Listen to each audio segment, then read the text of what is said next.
Charlie, can you hear me? Kim, can you hear me? Everybody that's not Charlie and Kim, can you hear me?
lights or anything like that? Or are you good with this? No, I'm good with this. Yeah. By any chance, would you ever get that power cord? It's okay. No, it's literally 2 seconds away. I can get it. That's okay. I'm at 100%. I mean, I can make it. Yeah, we'll be okay. Your power level. Okay. Because really, let me see. Because really, even actually, that can reach.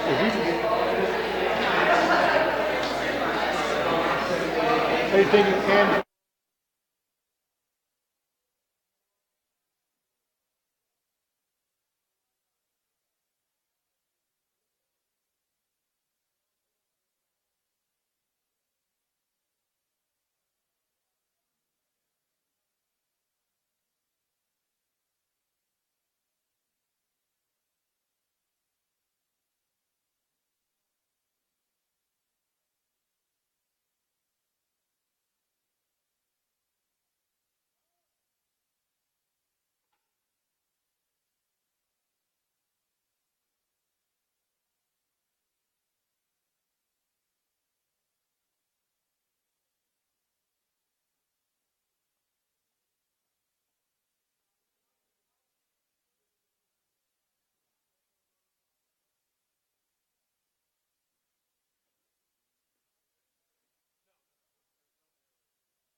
It'll be good. Worst case scenario.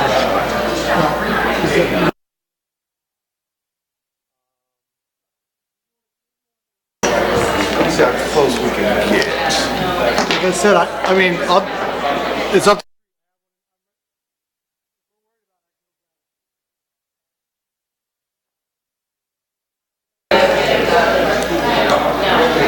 ship Brad and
Yeah.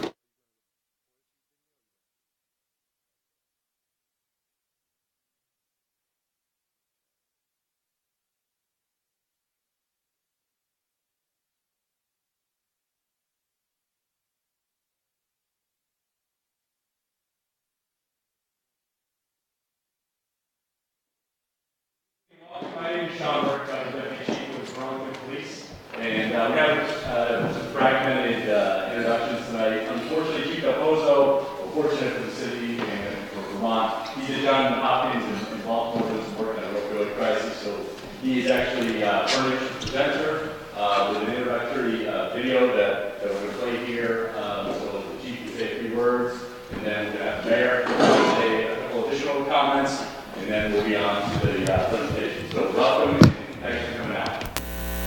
All right.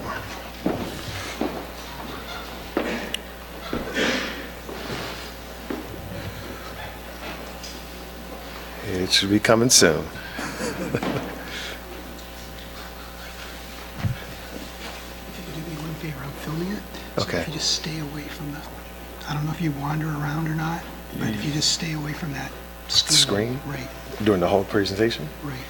I mean, if you want to walk around, this is just for the camera, it's not, Right, but there's going to be certain shots where there's really nothing to see on the screen. okay. Okay.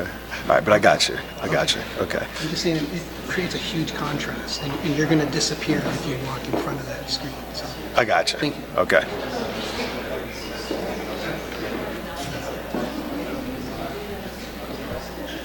All right, here we go. Hey everybody, this is Brandon Delpozo, the Chief of Police of Burlington, Vermont.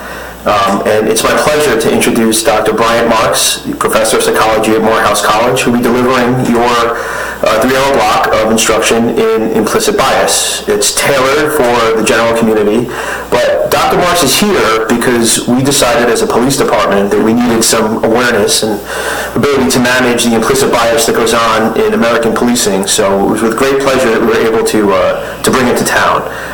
This was made possible by a settlement in St. Albans, where actually a convicted drug dealer said, if I'm going to forfeit the money that is associated with my case, I prefer if it went to implicit bias training. Shout out to Professor Stephanie Segrino, economics professor at University of Vermont, for thinking of Burlington as one of the places that could use that money. And then, again, I'm thankful for my training team, for the St. Albans Police, for everybody who made this possible. One of the things that everybody says is that implicit bias exists everywhere in society, not only in the police, but also in the government in general, in medicine, in the law, in activism. I believe it. I do believe it exists everywhere. I think that we all labor under it. I think that as people in influence in our communities, all of us, we have a bigger onus than most to manage it. So I think it was very important to not only train every single one of Burlington Police Department's employees in implicit bias, but also train several dozens and dozens of other police officers and sheriffs and troopers in implicit bias, but also, as reflected tonight, to give members of our community a taste of that as well. So I would love to be with you. I've seen the training a few times now. I've gone through the entire 8-hour block myself.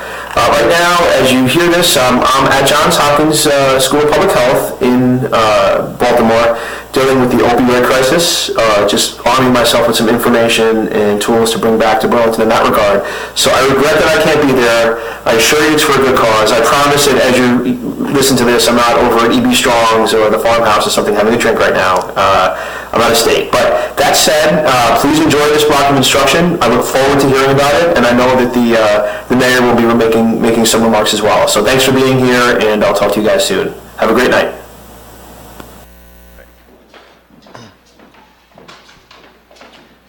Chief, I know he does regret not being here. This is an effort that the chief personally has been very excited about and committed to. Thank you to so many of you for coming out on this snowy night and being part of this event. I think you're going to be glad that you did. I got to meet Dr. Marks yesterday and sit in on a part of the training that he was doing for our officers and I think 5 or 6 other law enforcement agencies from around the region. He's been with us the last couple of days. He's coming back next week. Are you staying the whole time, or you going home? You coming back? So it's doing 4. We know how that is. He's doing 4 of these day-long events, and it's really.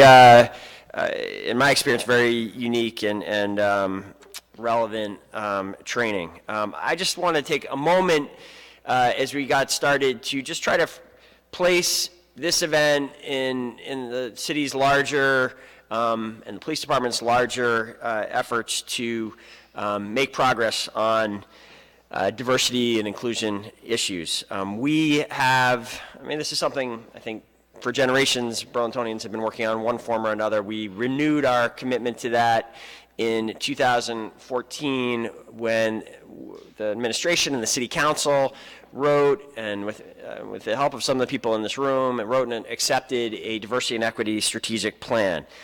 And the goal of which is to eliminate race-based disparities and institutional racism in our practices and our policies. Like the chief, I certainly come from the perspective that bias is something that is, and I think anyone who doubts this, I think after a few minutes of Dr. Marks' presentation, the doubt will be erased. We all have to grapple. We all have bias of some sort within us, and we have to be aware of that. And by being aware of that, I think we can manage it. And even more importantly, I think all of our institutions have some kind of bias in them as well. And I'm pleased to see so many members of the city team here tonight to, in this forum, try to grapple with how we can do a better job managing that institutionally.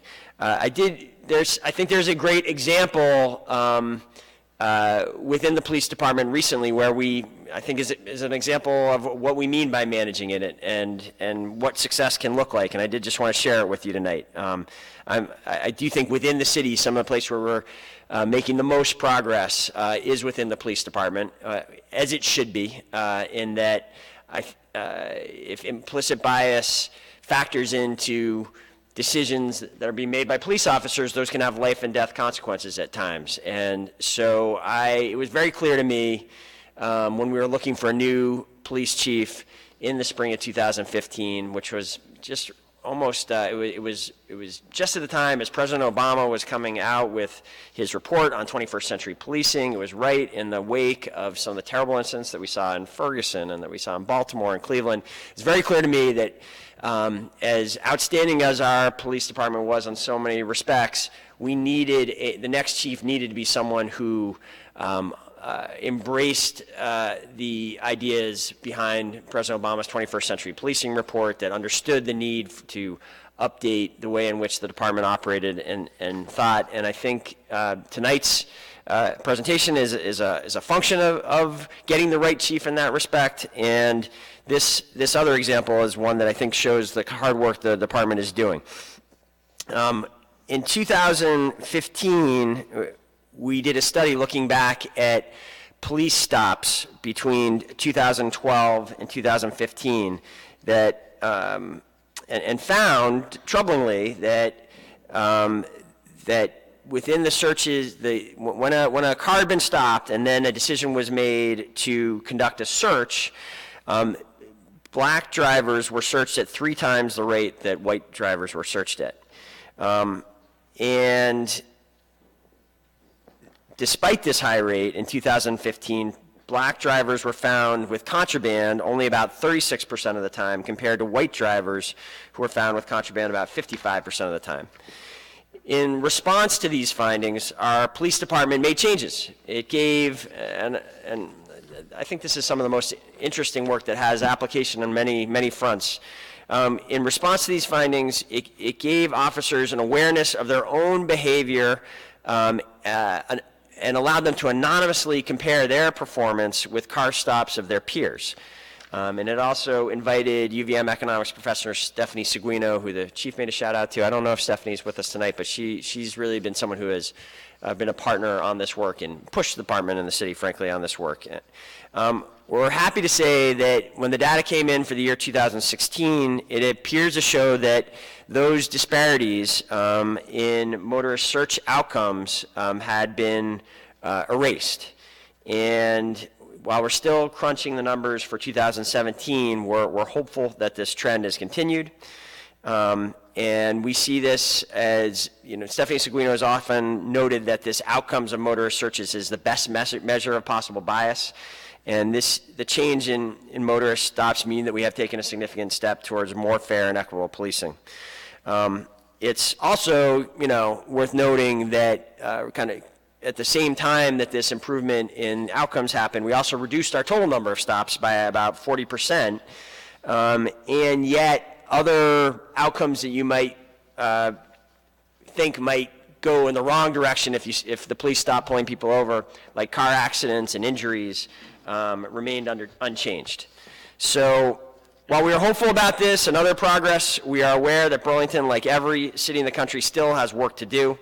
And, really it is in that spirit and to that end that we're very appreciative of having Dr. Bryant Marks here with us this evening to lead the conversation. Just a couple additional kind of introductory notes about Dr. Marks. He's a professor in the Department of Psychology at Morehouse College and the founding director of the National Center on Inclusion, Diversity, and Equity, and also served on President Obama's Board of Advisors. Was that the board was it actually your report, the 21st Century Policing report, was that something it was separate Board of Advisors, right? Dr. Marks' interactive training has been shown to increase awareness and provide insight into individual and collective subconscious biases. And as I noted at the top, Dr. Marks has made a real commitment to Burlington, being here this week and next, and we're just very appreciative to have you here and excited to join you tonight in this session. Thanks.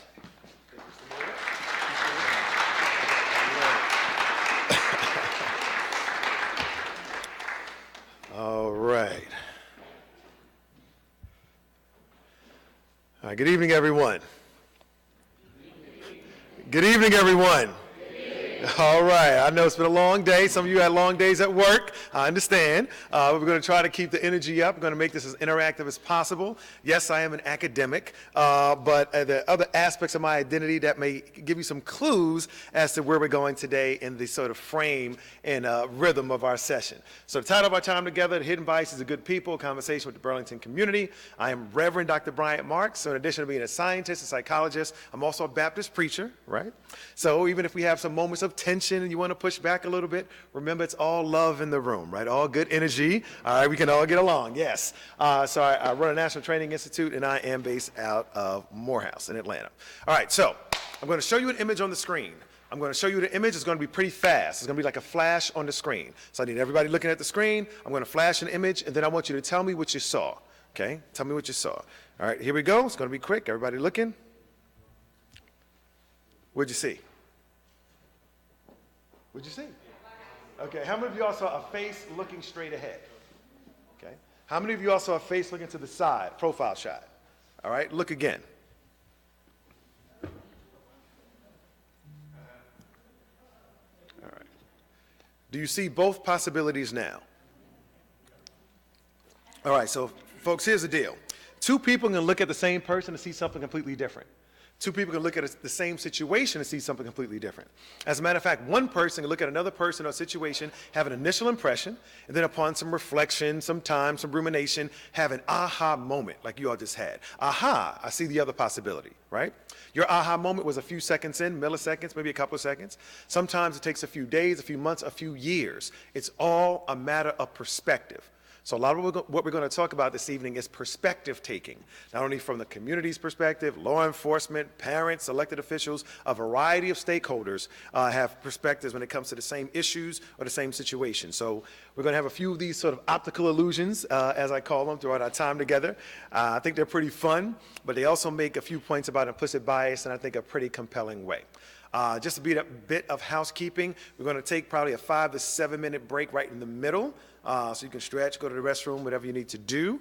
The restroom is out the hall, make a left, elevator downstairs. See, I'm new here, but maybe all y'all knew that already? Everybody's been here before? Okay, I don't want to assume. I know you're, Burlington people. Okay, all right. City Hall is just where you stop during the day. Okay, fine. All right, so notion is, bathrooms downstairs. We'll have a 5 to 7 minute break, and you can ask questions of clarity as we go along. We are going to save a bit of time, maybe about 30 minutes at the end for Q&A, some dialogue.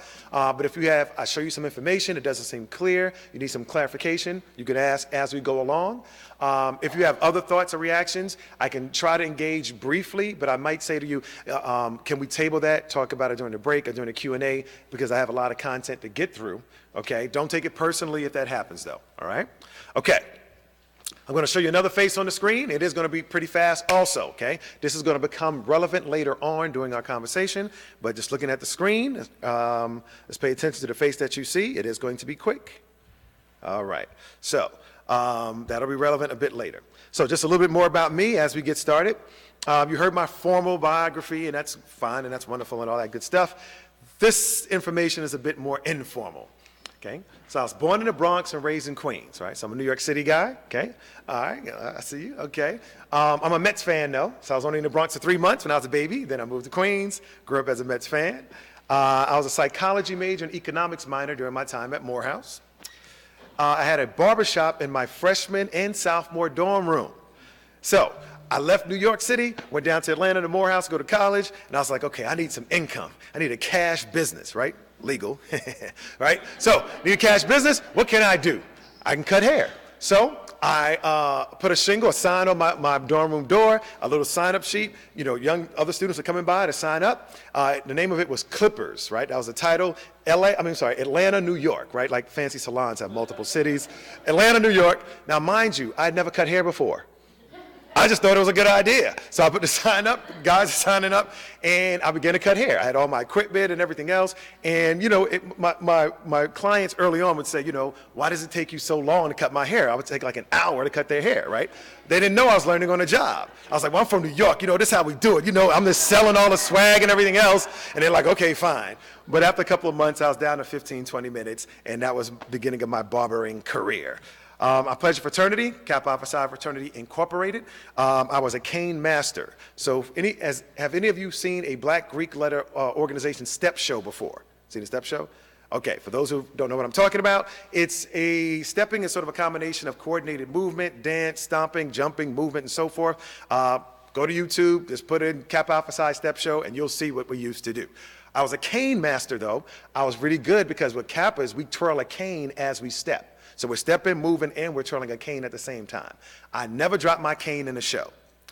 For those who know about Kappas and stepping, that's a really big deal, okay? Because we used to step a lot. But anyway, I was a cane master in the fraternity. I also modeled in fashion shows. You may say, that seems a little odd. Yes, I went to an HBCU, Morehouse College.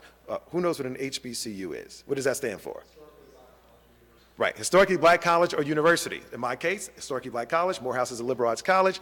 And so homecoming is a really big deal. We have a week of events, and the fashion show is a really big deal. You may say, oh, you're a young guy in college. Yes, I walked the catwalk in fashion shows, and it was cool back then. A lot of brownie points for that. All right, so moving on.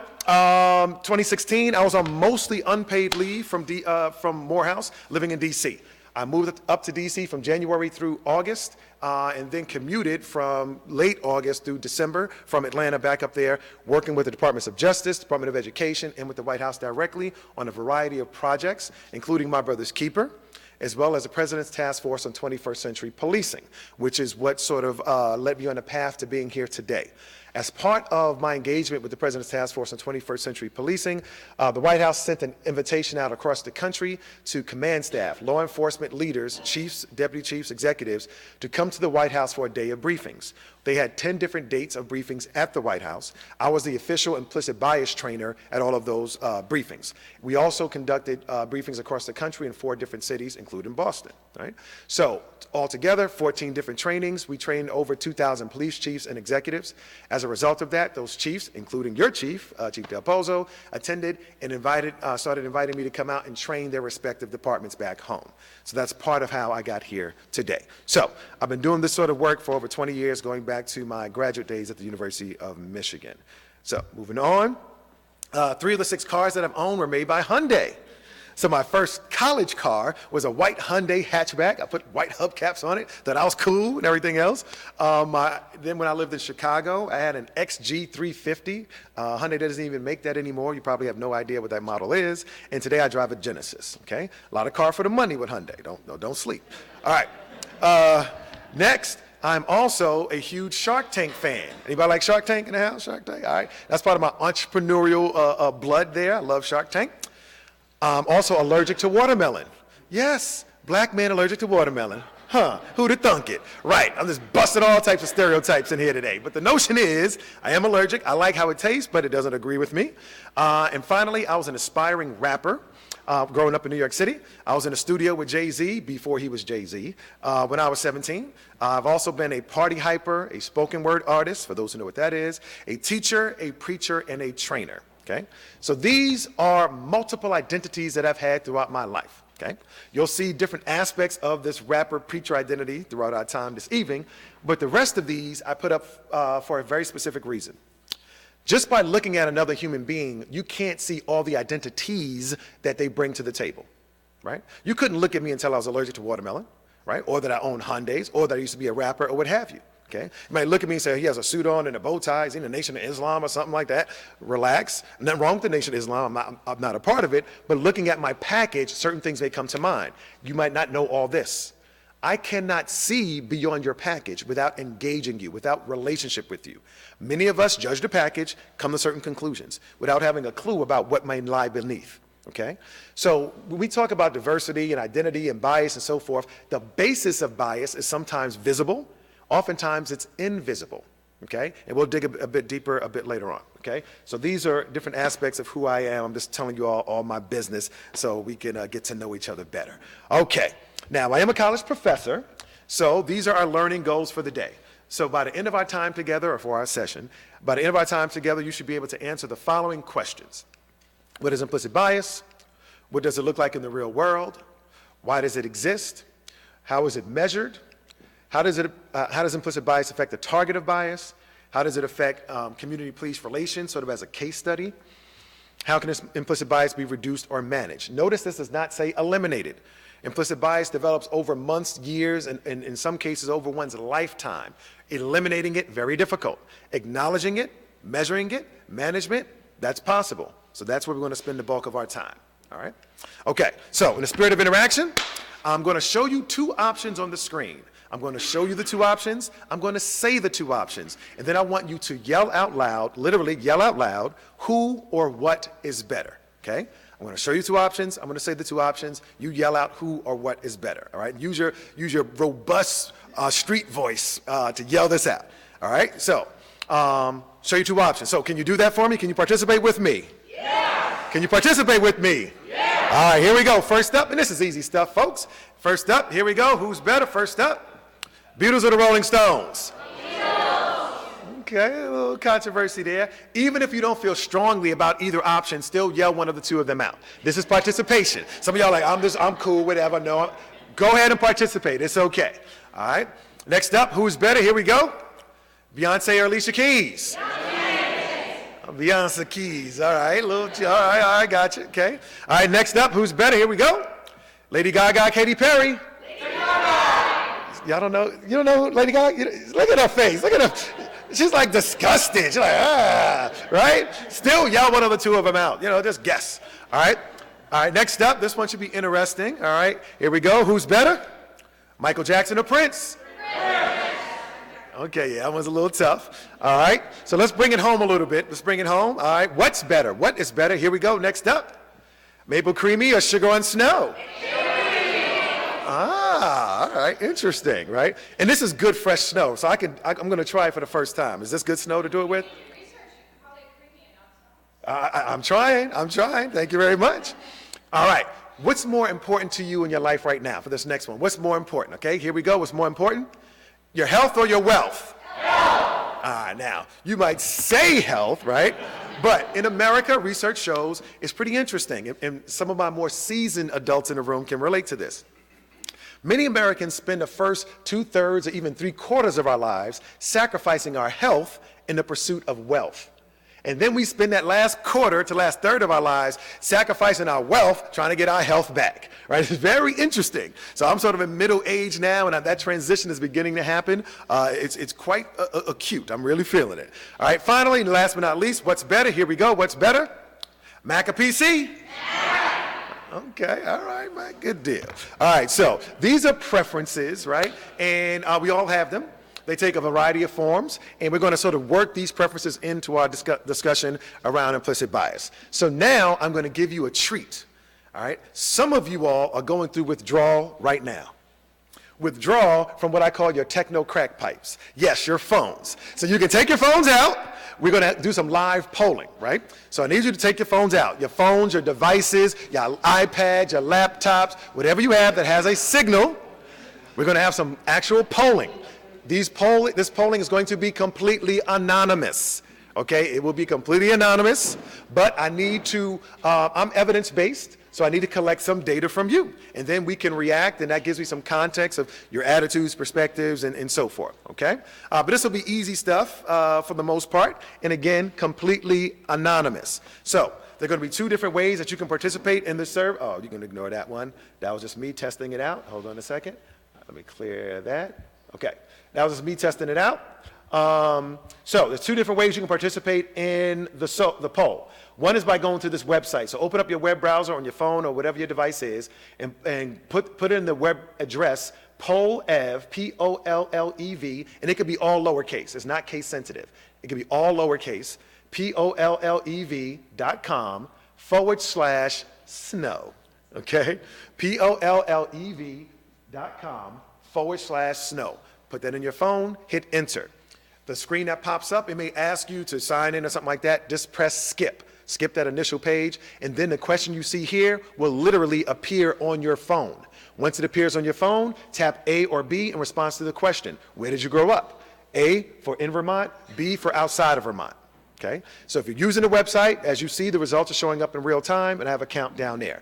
You can also text message. If you don't have a signal or your website is having an issue, whatever, you can text the word snow to the phone number 37607, right? So rather than putting in a 10-digit number, put in a 5-digit number, kind of like American Idol, right? 37607 is the phone number. You're going to text the word snow to that number. Once you hit send, you'll receive a confirmation message. It'll say, welcome to Dr. Marks' session, and so forth. And then after you receive that confirmation message, you can text the letter A if your response is in Vermont, or text the letter B if it's outside of Vermont, and hit send. So two ways, go to the website or by texting. All right, so we're going to do this a little bit like church, because some of y'all are, all cool and confident and don't want to ask for help. So everybody turn to your left and then turn to your right. Say, okay, are you all right? Do you have it? Are you okay? Do you have it? Go ahead, check on each other. Go ahead.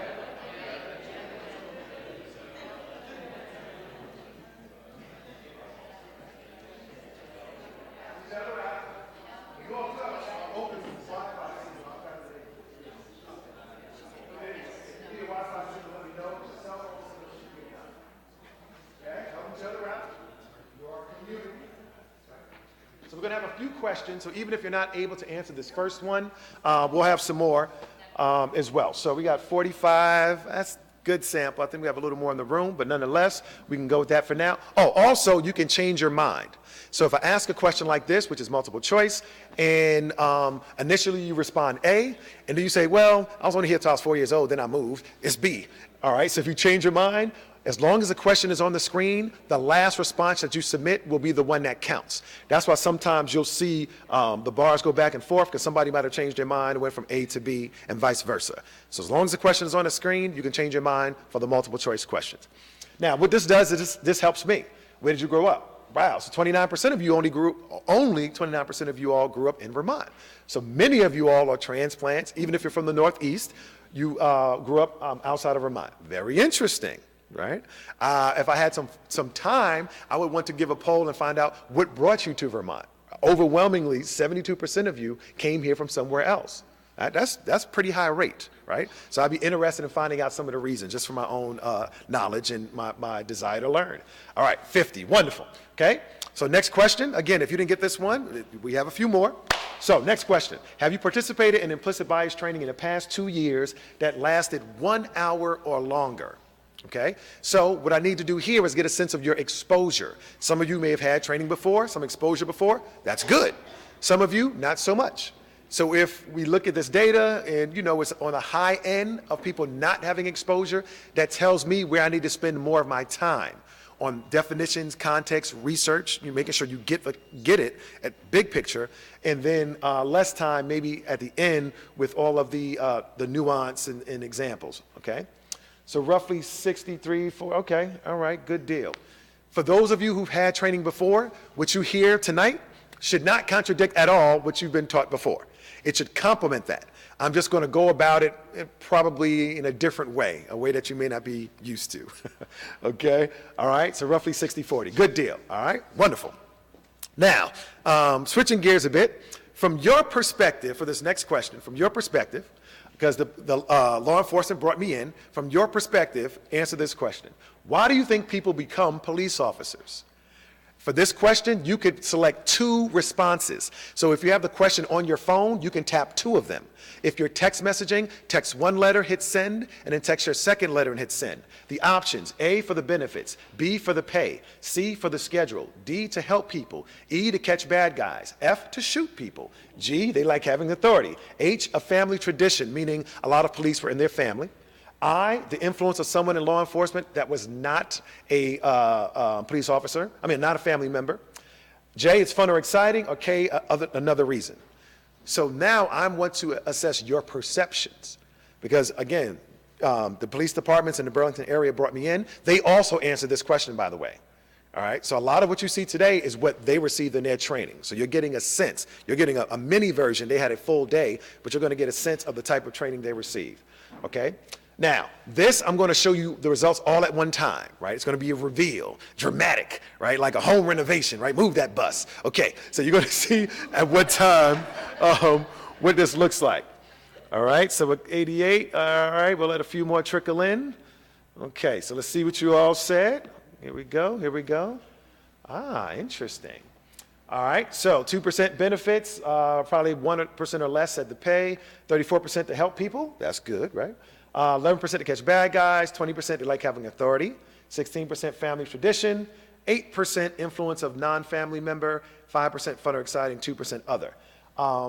Yeah, if I had more time, I would actually, and maybe I'll do this next time, I'll actually pull in the police data and I can lay it on top of yours and you'd be able to see. Their most popular answer was also to help people, that's true. Having authority was not second, right?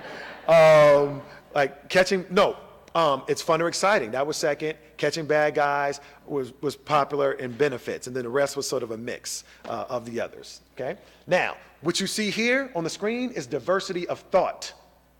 What happens is we think of diversity as race, gender, age, and so forth. You also have diversity of thought and diversity of perspective. Somebody who, if there's an officer-involved shooting or something controversial with the police department, and you think the primary function or reason people become police is to help people, your reaction to a controversial issue or shooting may be different than somebody said their main approach is to have authority. Different perspectives. I cannot look at you and tell which of these perspectives you have, right? Making the diversity of thought invisible until I ask you, until we engage, until we converse, until we have a relationship. Okay, but in this very room, all y'all in Burlington, diversity of perspectives. You don't all think alike. So your response is like, of course, this is why they joined. Look at the data. That's not of course. That's of course to you, not of course to everybody else, right? So we don't want to get into this pluralistic ignorance sort of situation where we think our perspective is sort of the general perspective that everybody else may have. But again, I'm evidence-based, so I'm collecting data from you and we can react to it. So I'm not judging the reasons. I just want you to see the diversity of the reasons held amongst community members in this room. All right? Good deal. So keep your phones handy, but we'll switch gears for a minute. So now I'm going to describe a scenario for you. This scenario is called the accident. The accident. Okay? Now, some of you may have heard this scenario before. If you have heard this before, when I ask a question to the audience at the end of the scenario, do not answer if you've heard this before. Okay, here we go. A father and his son are driving. It's late at night. Roads are really slippery. They're a little icy. It was smelly, right? Car starts to swerve back and forth. Car spins out of control, smashes into a tree. The father was killed instantly. The son is critically injured. EMT workers come to the scene, pick up the son, take him to the nearest hospital. They check him out in the emergency room. They're like, wow, he's pretty banged up. He needs surgery. They send him upstairs to the operating room. Surgeon walks into the operating room and says, I cannot operate on this boy. He's my son. How is that possible? Pause. How many of you have heard this before? Okay? Do not respond. For those who have not heard this before, give me some possibilities. Is there more? All right, same-sex dads, okay. Mom, okay. Yes, okay. Okay, what else? Stepfather, okay, good. Could you hold this down here, please, when you move away? Do you want to hang on? Oh, this okay, all right. No, I don't want to hold on to this resident. Okay, all right, so for the recording purposes, he needs me to use the mic. Okay, I got you. I can also hear you. Uh, Whatever you want. okay, I mean, for recording, do you need it for recording purposes? Yes. Okay, so I'll use it. Okay, I'll use it.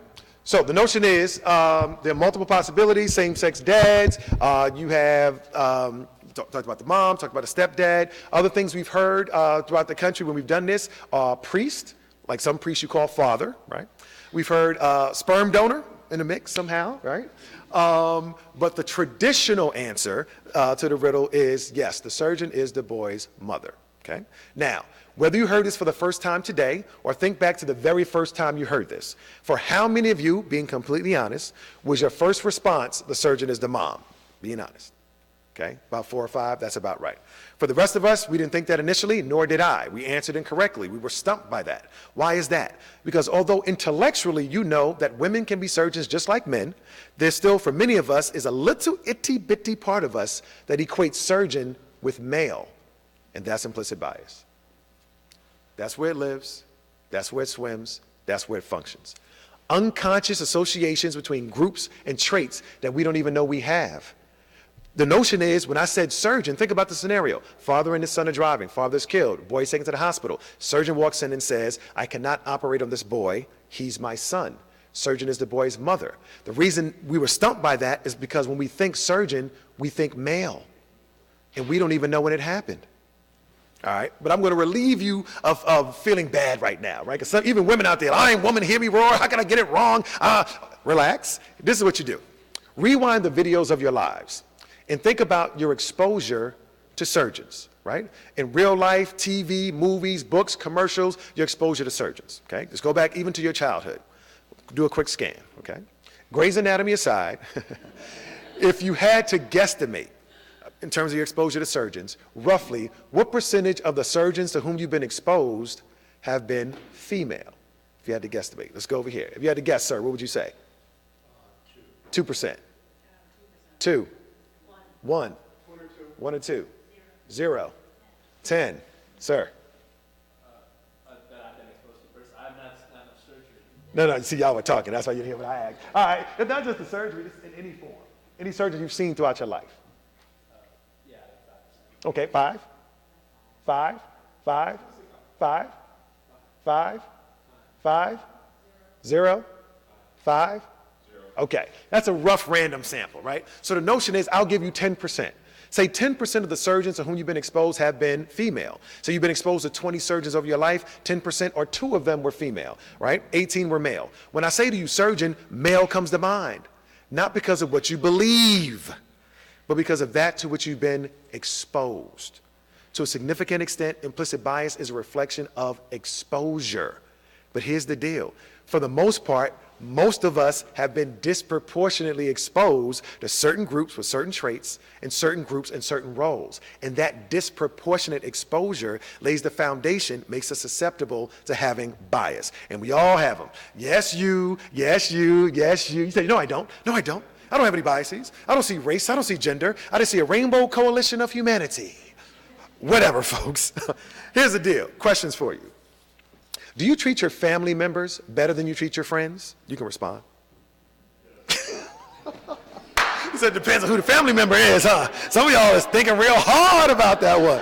All right, let's try this a different way. Okay, all right, let's try this a different way. Do you treat your friends better than you treat strangers? Okay, there you go. All right, but even that difference between friends and strangers is a form of bias. What do I mean? Differential treatment of another human being based upon a group to which they belong. You having your friends treating them better than strangers. It's perfectly normal, it's cultural, we understand it, okay? Some folks say, I have no bias, I treat everybody the same way, everybody in my life is the same situations. That's just fundamentally untrue.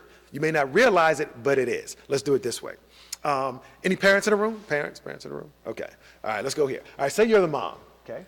And these are your 5 kids, right? 5 kids, you're out at dinner with your 5 kids, dinner is over. You're paying for you and for the meals of you and your 5 children. How often do you walk over to the next table and pay for the meals of children that belong to another set of parents? Not often. Now, you all can think about it too, right? Why not? Just give me why don't you? There you go. All right, that's what you all thinking as well, right? They're not my kids. Why should I pay for them? What she's saying and what you all were thinking was they're not part of my group. Some groups we call family. Some groups we call friends. Some groups we call community. Some groups we call co-workers. But the overwhelming psychological science says we tend to treat in-group members slightly or much better than out-group members. It is the nature of the human condition. It is how we are wired, literally. We are built to connect. So folks will say, oh, I have no biases. Please, that's ridiculous. That flies in the face of about 1,000 studies on human psychology and the very nature of your existence. If you ever love somebody, you've shown some bias. If you ever dislike somebody, you've shown some bias. Everybody in your life is not the same, and it's okay. Question for you. Say you leave here tonight, and you're walking to your car. So you're walking, in the snow, but that's wonderful, right? Winter wonderland, we love it. Walking in the snow to your car. Stranger walks up to you and says, hey, I have a flight tomorrow morning at 6 o'clock. Can you come to my house at 4:30 and pick me up and take me to the airport? Stranger, right? How many of you all would seriously consider that? Okay, that's nice. 3. That's about right. Okay. Say it was your spouse or your child or, a grown child or your parent or best friend making that same request. How many of you all would at least consider it? What's the difference in those 2 scenarios? Relationship. 2 human beings with the same request. One you consider it, one you don't. Why? You have a relationship with one of them and the other one you don't. So to sit here and say, I treat everybody exactly the same regardless of the circumstance, fundamentally, and I can give you a bunch of scenarios where that's just not going to be true. As a parent, you pay for your children's food, clothes, and shelter. You don't pay for the whole block, all the other kids, and it's perfectly okay. You do treat people differently in your lives. And depending on the situation, not all bias is inherently negative. Certain biases can be quite functional and self-protective depending on the situation. The challenge is when mass groups of people are at a disadvantage based upon systematic bias, right? But at the individual level, based upon your psychology, you're going to form some level of biases, okay? Now, I'm a social psychologist, so when we talk about the machinery of the mind, right? You have a recorder that's running in your mind throughout your lifetime, and it's piecing together groups and traits. These associations, they accumulate over time. Surgeon equals male. You don't know when that happened, but it did because you were stumped by that scenario. And some of you are wondering, well, what if we reverse that scenario? Researchers have done that. They'll say, a mother and her daughter are driving. Mother gets killed. Daughter's taken to the hospital. Surgeon walks in and says, I cannot operate. Everybody instantly says, not everybody, but at least 50% of the room says it's the father. So it doesn't work in reverse, okay? We have these subtle associations that accumulate in our minds, and it's perfectly okay. So we have biases because we belong to different groups. We have different relationships with different groups, and so forth. However, the impact of our biases on others depends on the roles we play in society. This is key. 2 people can have the same bias, but the consequence or impact of those biases can vary depending on the roles they play. For example, say you have 2 people. One is a dog walker, professional dog walker, right? That's what they do every day, they walk dogs. The other is an orderly in a senior citizen facility. They both find out that they have strong negative implicit bias toward the elderly. For which one of those two people do you think their bias is going to negatively impact the group towards whom they have the bias? The orderly, but both of them have it. Two people have the same level of bias, but they're in different situations. They're in different roles, okay? In any society, there's certain groups of people that have disproportionate impact on the public. Law enforcement, prosecutors, judges, surgeons, deal with life and death on a regular basis. If they have certain biases, the consequence of it can be significant. If the dog worker has the same level of bias, it may not play out the same way. The judge, the dog walker, one is not better than the other, but they're differentially situated. And because of their different situations, the impact of their biases can affect different groups of people. So when we provide this training for law enforcement, so we provide a lot of training for law enforcement, educators. Any educators in the room? Any teachers in the room? All right, good. A lot of work with educators. We're working on, I've done several trainings with the New York City Public Schools, and we're about to do some more work. I don't know if you all heard about what happened in this teacher last week, New York City Public Schools, with the slavery thing. Social studies teacher wants to teach her kids, Black and Latino kids, about slavery. So she has her kids, it was like, I think, either elementary or middle school, have her kids lay down and simulate a slave ship. Lay down like sardines, and then she has other kids walk on top of them to teach them what it was like to be a slave.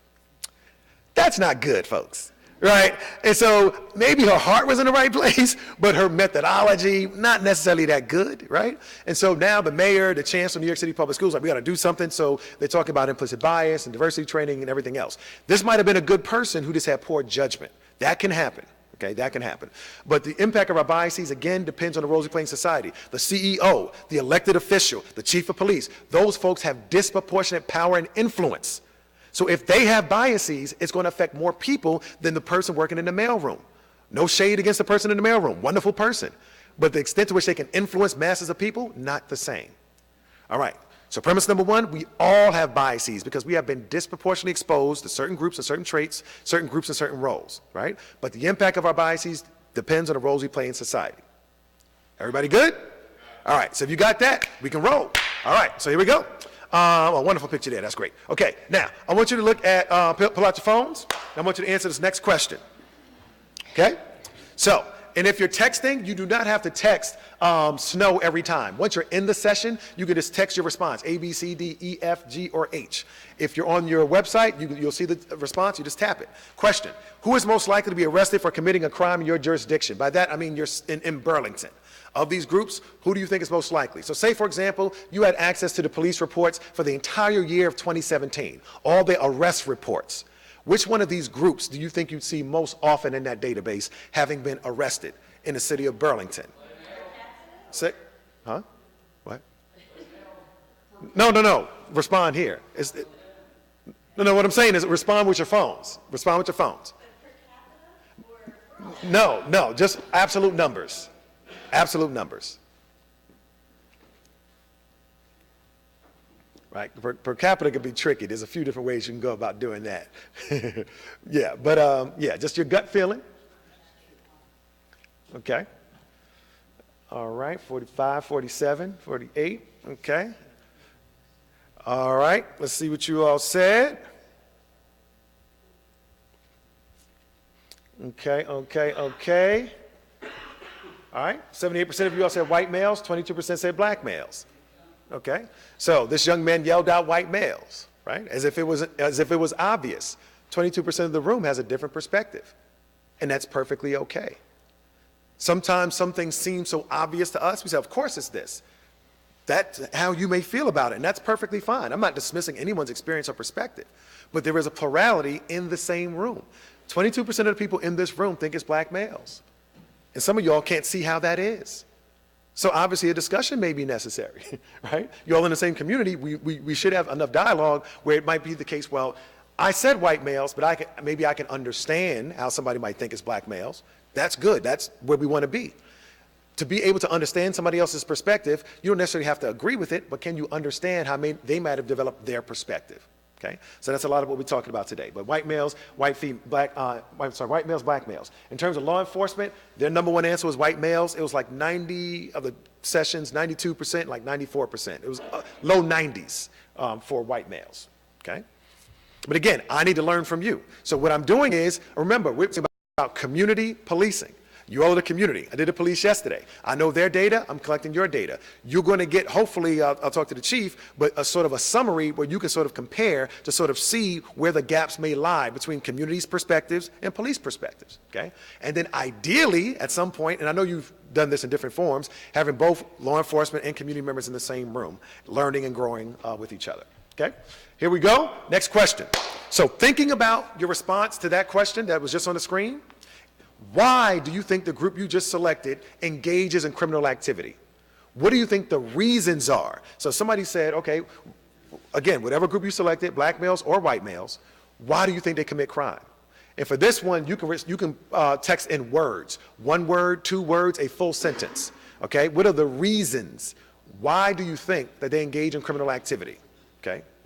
And so this is called a word wall. I mean, you'll see it's about a 6 or 7 second delay, but you'll see them pop up here. Okay? So why do you think they engage in criminal activity? Okay, and you can respond twice. You can respond up to 2 times. Okay? Poverty, need money, drugs, drug addiction, drugs. All right, we'll let a few more come in. We got 37, 40, 41. Okay, good. White males think they can get away with crime. Okay.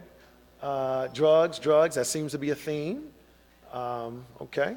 Maybe that's why the chief is at Johns Hopkins, right? Generational poverty, okay. We'll let a few more come in. Economic inequality. So the reason we use this software with a group this size, I mean, I would love to have dialogue if it was 5 or 6 of us and we can talk it through. Group this size, this is sort of an efficient way. It may seem a little impersonal, I apologize, but you all still can get a sense of what the rest of the room might be thinking. Economic inequality, support a habit, poverty, drop out of school, poverty, okay. Here's what I want you to consider. Anytime you look at human behavior, there are 2 key lenses through which you can view or interpret that behavior. One is through the lens of the person, the other is through the lens of the situation. When we look here, drop out of school, poverty, public intoxication, drugs, anger, it was drugs, poverty, seemed to be confusion, okay? Most of these, though, responses that you gave were situational. They were in the environment, or they were the response to a situation, okay? If somebody's confused, that might have to deal with the person, I mean, in terms of mental health and so forth. Addiction, that's a situation. Desperation, situation. Poverty, situation. Drugs, income, situation. These are all situations. If it was about the person, you would have said, because it's in their DNA, because God made them that way. It's their destiny. It's their fate. You didn't say that. You said poverty, environment, drugs, situational factors, okay? Yes, sir. I always have a serious question. One very simple fact is that we talk about poverty, we talk about drugs. I'm just in now, a homeless member, and I'll sit here. My legal lawyer, judge, is now a judge. Mm-hmm. Now, with the poverty part, if you're mentally disabled and mentally challenged and actually have information or something, now, if living on poverty means that, and Okay. Sir, are you asking a question? No. All right, because The question is okay. why is it that if you were on poverty, why is it that medical records are being misplaced in your economic service office? Police reports not. Okay. So yeah, if you're dealing with systems or institutions or units, or county or city departmental units, I'm not equipped to address those questions. They may be valid questions. I just don't have enough information to address them. So if the other city officials here that can answer those questions, that's fine. Okay. So I hope you don't think I'm dismissing this question. I just don't know how to answer it. And it seemed like it was tapping into some larger issues. Okay. All right. But as we look at the person in the situation, and part of why I put this up in our conversation about implicit bias is because oftentimes when you observe another person's behavior, our instinct is to interpret it through the lens of the person. What's going on with them, right? What's their problem? It's inherent to the person when the situation plays a huge role. All right, let's do it this way. Questions for you.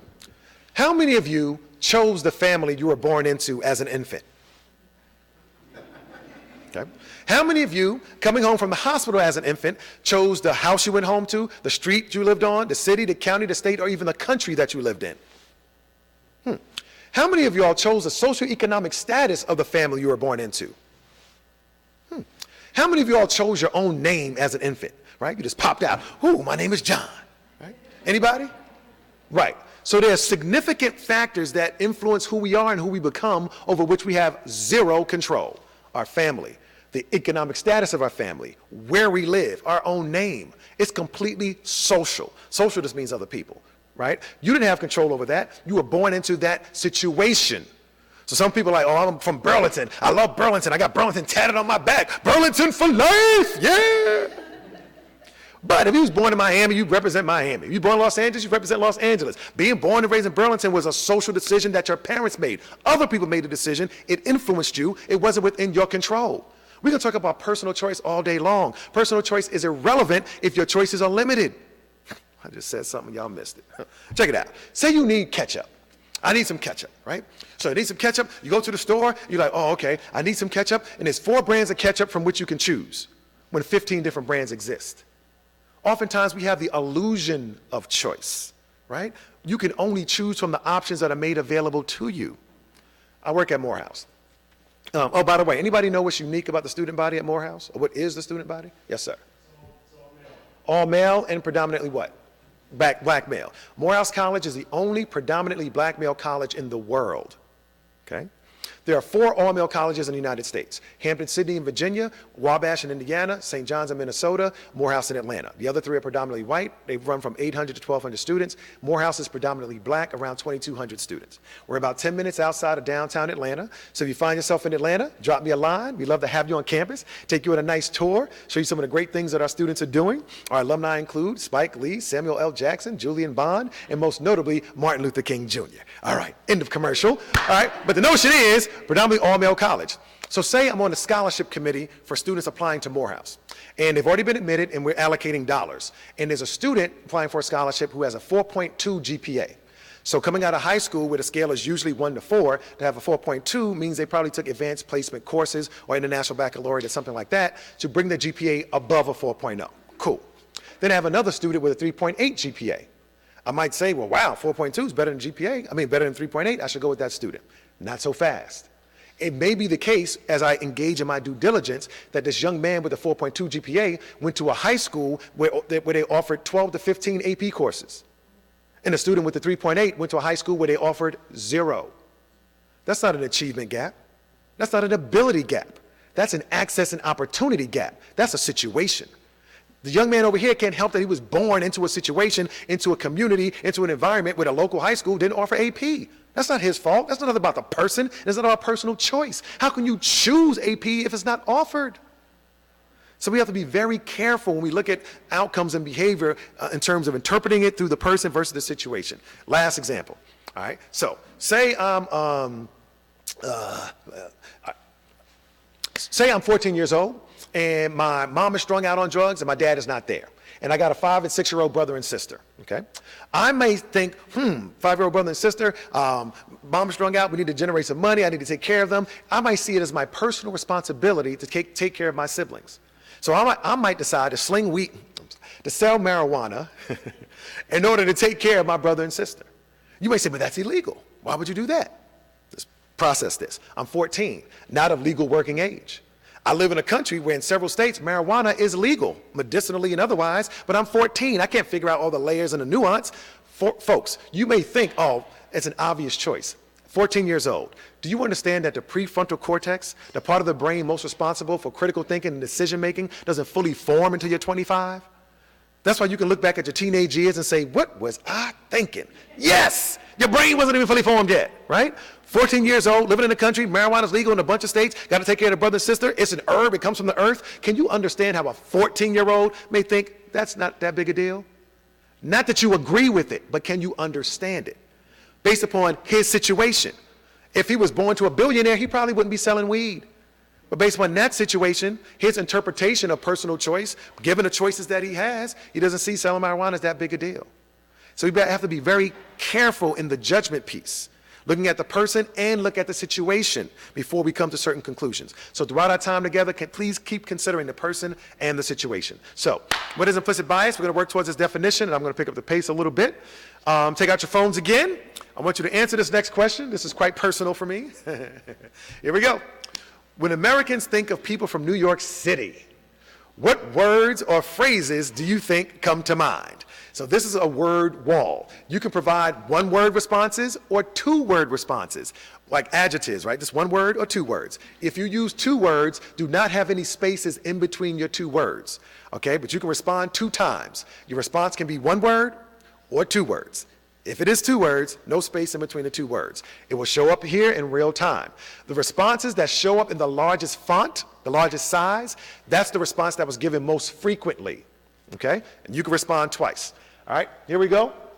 Okay, aggressive, smart, busy, loud, brash, rich, cold, cosmopolitan, tough, urbanite, snow, attitude, cookies, okay, accepting, Bronx, paced, hurried, cultured, focused, ambitious, not friendly, loud, brash, okay, apple, driven, slick, self-centered, creative. All right, I think we got most of them. Okay, Brooklyn, so people are shouting out boroughs now, huh? Okay, all right, good deal. So you see the variety of responses, okay? Now, what are these things called when you have general characteristics associated with a group of people? What are those things called? Stereotypes. Wonderful. You remember your Psych 101. Great. Here we go. Stereotypes. What are these? We know what they are in general. A generalization about a group in which identical characteristics are assigned to all members of the group, regardless of actual variation amongst the group members. It can be based upon one's gender, one's age, one's profession, and so forth. At the end of the day, stereotypes are beliefs that associate groups with traits. Surgeon equals male. Nurse equals female. Asian equals good at math. Black male equals athletic, whatever. When you think of certain groups, certain traits may pop to mind. New Yorkers, you think, equals rude. I don't know you're going to say that, right? Okay, all right. But here's the thing about New Yorkers equaling rude. New Yorkers are not, New York City people are not actually rude. New York City people are just time and task efficient. That's what we are, right? We're not rude. We will help you. We may not smile or give a pat you on the back as we do, but we're helpful people, right? But the notion is New Yorkers, the group, the trait being rude. Stereotypes are groups and traits. It's cognition, simply information. No feeling, no behavior, just the thought level, okay? Now, some key pieces about implicit bias, about stereotypes functioning as beliefs. And it can involve a kernel of truth. What does that mean? It is sometimes the case that a group of people actually do possess a characteristic to a greater extent than other groups. But it doesn't mean that every member of the group will possess that trait. Okay? Do it this way. Would you all agree that players in the NBA and the National Basketball Association are taller on average than a typical male citizen? Would you agree with that? Okay. Are all NBA players tall? Right. So NBA player equals tall may have a high kernel of truth. Maybe 90 to 95% of them are taller than typical male citizens, but not 100%. New York City people equals rude, low kernel of truth, right? 5 or 6%. But the notion is, depending on the group and depending on a trait, is a sliding scale of accuracy, right? So maybe 80% of surgeons might be male, right? But not 100%. But you were still stumped because the notion of the surgeon being a female didn't even occur to you. Okay? Now, all right, so let's take out our phones again. We're going to do another quick poll here. Which of the following describe the number of 15 to 24-year-old Hispanic males in the United States, across the United States, from highest to lowest? Assume they graduated from high school, okay? Which one of these sequences is accurate, highest to lowest? So are there more Hispanic males in the military, followed by the penal system, followed by college? Are there more Hispanic males in the penal system, followed by college, followed by the military? Are there more Hispanic males in college, followed by the penal system, followed by the military? So which one of these sequences is correct from highest to lowest in terms of population of young Hispanic males? Assume they graduated from high school, okay? Just go with your gut, no need to discuss. What do you think? Okay.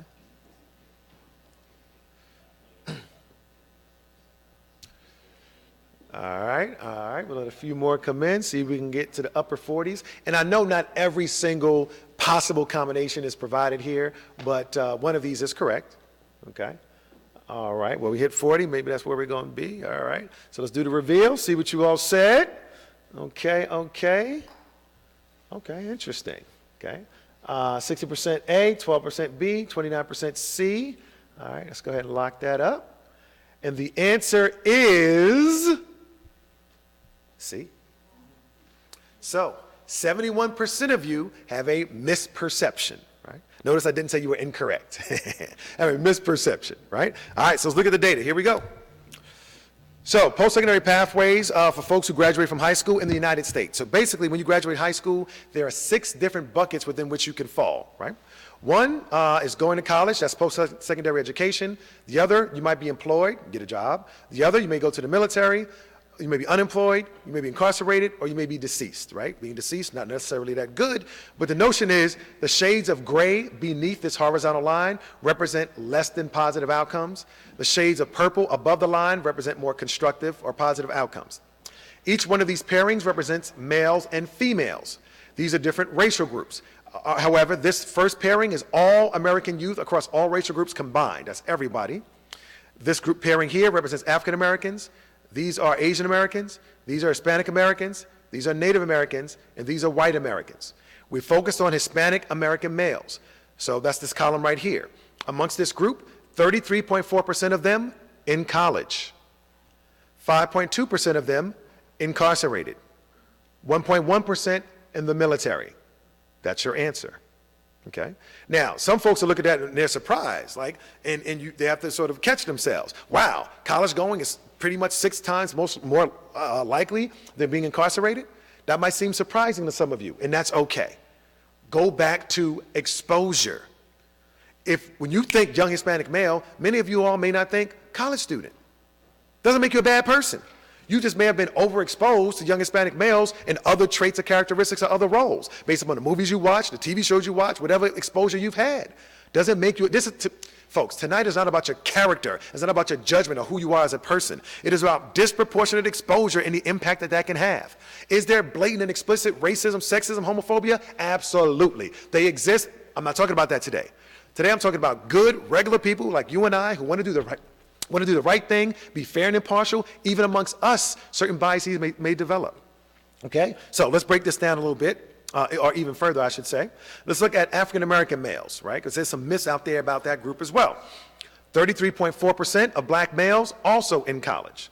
9.9% incarcerated. 0.9% in the military. Okay? That 9.9% you see here is higher incarceration rates than every other group. Right? It is disproportionate. Black males are locked up at disproportionate rates. That is true. There's about 2.3 million people locked up in the United States. Roughly 37% of them are black. It is disproportionate, but it's not genetic. There is no go to jail gene amongst black people, y'all. All right, I'm just saying. It's a learn, it's conditional. We can talk about policing and all sorts of other stuff, but the notion is situations matter. Nothing genetic about it. Okay? But it is disproportionate. So let's look at this 9.9%. And we'd like, some of you sitting here, when you look across the board, when you look laterally, you might say, okay, 9.9%, that's higher than every other group. Black males getting locked up left and right, that's horrible. It's an epidemic. All right, that's one perspective. When you look laterally across the board, okay? When you look vertically within this group, something different happens. So I want you to change your perspective. You're looking horizontally, laterally. I want you now to look vertically. Something interesting happens with that same 9.9%. It takes on a different meaning. Before, it was the highest of all these groups. Now, when you look vertically, that 9.9% within the context of black males, so Dr. Marks, what you're saying is only 9.9% or less than 10% of black males are actually locked up in this age group? Yes, the vast minority. Same data point, different perspective. You could have 2 people in here looking at the same data point. The one who compares it to the other groups thinks the world is falling apart. The one that looks within this group is like, okay, it's not as bad as I thought. Again, 9.9% is higher than we want it to be, absolutely, right? But what we need to do when we consume data, when we expose the data, is look at it from a variety of perspectives. The temptation is to look at it from the perspective that confirms your previous belief. That's the temptation. You're better than that. I need you to look beyond your instinct to confirm what you already think and say, well, I see it this way, but another way to look at it could be X, Y, or Z. Okay? Question in the back?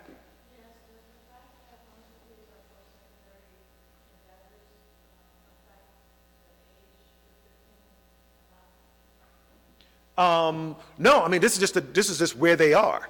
So amongst high school graduates ages 15 to 24, this is where they end up in that age group. It's a snapshot. So it is possible that somebody could have gone through college, finished at 22, and now they're employed. So there's a little wiggle room, right? But the notion is, in terms of traditional sort of college age high school graduates, this is sort of what the Department of Education defines as that window, because some graduate early and so forth. They have, dual enrollment, all sorts of other pieces. So this is just descriptive of this group at one particular time. This data is from 2015. Okay, a new report just came out from the Department of Education. So they have updated data, but it looks pretty similar to this. Okay, and if that doesn't answer your question as precisely as you would like during the break, just let me know, because I'm trying to answer it in a way that I think I can given this data. But if you have a deeper point, that's perfectly fine. Okay. Last point I'll make here, to her point about higher education and so forth. What do you notice when you compare males? Remember, for each of these pairings, males are on the left, females are on the right. What do you notice across the board when you compare males to females? Huh? Would you say women are smarter? Is that what you said? All right. Well, I'll let that one go. But the notion is, along every meaningful measure of higher education in the United States, women outperform men. Women are more likely to go to college, they're more likely to graduate, they graduate faster, and they graduate with high GPAs, right? Consistently. And this has been the case for a while, across every single racial group. This is not a black male problem or a Hispanic male problem. This is an American problem, right? So I am woman, hear me roar. Wonderful. Y'all are great ladies. Keep doing your thing. It's great. Men, we got a problem, right? Because the notion is, some folks say, well, college is not for everyone. Everybody doesn't have to go to college. I agree with you. However, I want you to make an informed decision. Here's what you do. Google jobs of the future and see where those jobs are falling. Service economy, intellectual economy. Folks, this is not the 50s and 60s anymore, where you can go to get that good manufacturing job and have a middle-class life with a high school diploma or less than a high school diploma. That's not the future, right? So as we raise these kids, again, I'm not saying everybody has to go to college, but I am saying everybody should have the choice. Be very careful. Let me go off script a bit. I'm gonna give you a little extra nugget. No charge for this. All right, check it out. Be very careful when you hear people say college is not for everyone. What I want you to do in that moment is pause. Look at who's saying it, who they're saying it about, and what was the context that led to that comment being made. Because it's very interesting. The human genome has been mapped. There is no gene that says going to college, not going to college. Doesn't exist. We're talking about situational factors. So what happens is, across this country, a lot of young people of various racial groups and various socioeconomic status, usually low-income folks, right? At 14, you're a freshman in high school. They might say, oh, okay, you can take this college prep track or this track or this journal diploma, whatever. At 14, if parents aren't engaged, and if you don't have good school counseling, what do you think a 14-year-old is going to do? Want to be with my friends. I'll take shop and so forth and these fun classes and gym and all of this, not taking a college preparatory track. They can still graduate with a general diploma, but they're not prepared to go to a four-year institution. There's nothing genetic about that. That's nothing about them. It's not an ability issue. It was a situation where they made poor choices given the limited information they had at the time. So then when they're 17 and 18, graduating from high school, what do we say? Well, college is not for everyone. That's how it shows up later, because of previous decisions that were poor and didn't have adults in the ecosystem surrounding that young person contributing to them to make wise, better decisions. What we want for every high school graduate is choice, right? If you don't go to college, it's because you could, but you chose not to. I chose to go to the military. I chose to pursue my music career or athletics or plumbing or truck driving, but I had the option to go to college. That's what we want. Don't limit the choices, folks. We got to be very careful. So next time you hear somebody say, well, college is not for everyone, really slow down and deconstruct that, okay? Because that's in some ways, that's an easy out. Okay, next, so we're still dealing with stereotypes. We talked about kernel of truth. Wonderful, great. Another concept related to stereotypes, subtypes. What are these? These are categories for people who don't fit a general stereotype, right? So say you met a kind, slow-talking, generous, pleasant, courteous, smiling New York City person. What would you say? Right? Aha, wonderful. They're a Vermonter, right? They're a tourist. They're a transplant. They've lived, they're Canadian. They're a unicorn, right? Whatever. The notion is, when you come across somebody who doesn't fit your general expectation, you have a decision to make. When your stereotype or your perception of another group meets an exception, what is your decision? You could say, as you meet the nice New Yorker, wait a minute. Maybe New York City people are not that rude. No, they're pretty rude, right? So the notion is, what do? We subtype. We explain them away. Oh, they're not a real New Yorker. They're from Vermont, or they lived in the South, or they're from Long Island. You find a way to explain away the exception in order to maintain your general original stereotype. We do it all the time, okay? When you meet people who don't fit your okay? So you might meet somebody, all right, yeah, you get the point. All right, so kernel of truth and subtypes. And again, I'm trying to give y'all almost a semester's worth of social psychology and intergroup relations in a very short period of time, but hopefully this will be helpful as we build it to our definition of implicit bias. All right, next. So I'm gonna show you a clip. This clip is from the Dave Chappelle Show, and it deals with stereotypes in I think a pretty interesting way. So we'll watch this and then we'll unpack it on the back end. So we got our volume here. Okay, all right, here we go. Hey gang, you know, all my life I've heard that white people can't dance. I don't believe that. I don't think it's so much that white people can't dance, it's just that they like certain musical instruments. That instrument, my friends, is electric guitar. It speaks directly to the soul of the white person. They find it irresistible. Now with me, as you can see, is my good friend John Mayer. All right. And we're going to test this theory this afternoon. You ready? I'm ready. Let's do it. Let's go. It's my personal theory that when white people hear electric guitar, they cannot resist the urge to dance, no matter where they are. Now, me and John went to different locations and put this theory to the test. And the sheriff's league up them to about another 22%. Okay, folks, here we are in a corporate boardroom. You can see people behind us working in bullpens, and right now a meeting is in progress. We want to see what happens when you play electric guitar in the most professional of settings. Ready, John? I'm ready. Okay, cool. Go, go.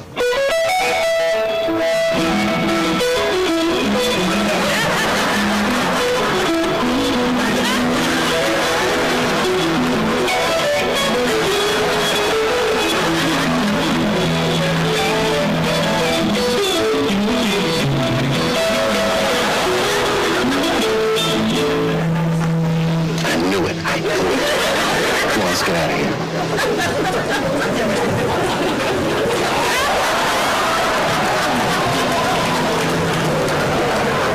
Okay, we've seen how white people respond to guitar music at work. Now we're in a chic Manhattan restaurant. It's lunchtime, the business crowd is here, a lot of Bush votes in the room. Let's see how the conservative crowd acts when they hear guitar music.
Had any of y'all seen that before? That skit? Okay, some of y'all have. All right, question for you. Even going back to your childhood, right?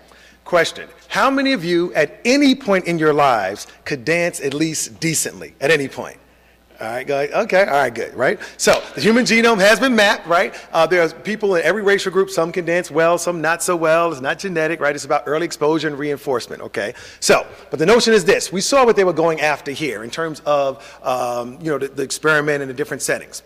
But on the surface, it was entertaining, but I want to push you to go past passive consumption of information to critical consumption of information, because there was a lot more going on here than meets the eye. What do I mean? Question number one. What were the settings? Where were the white people in this skit when they were tested with a guitar? Where were they? Okay, corporate boardroom and fancy restaurant, okay? So besides Dave Chappelle, did you see any other racial minorities in those two settings?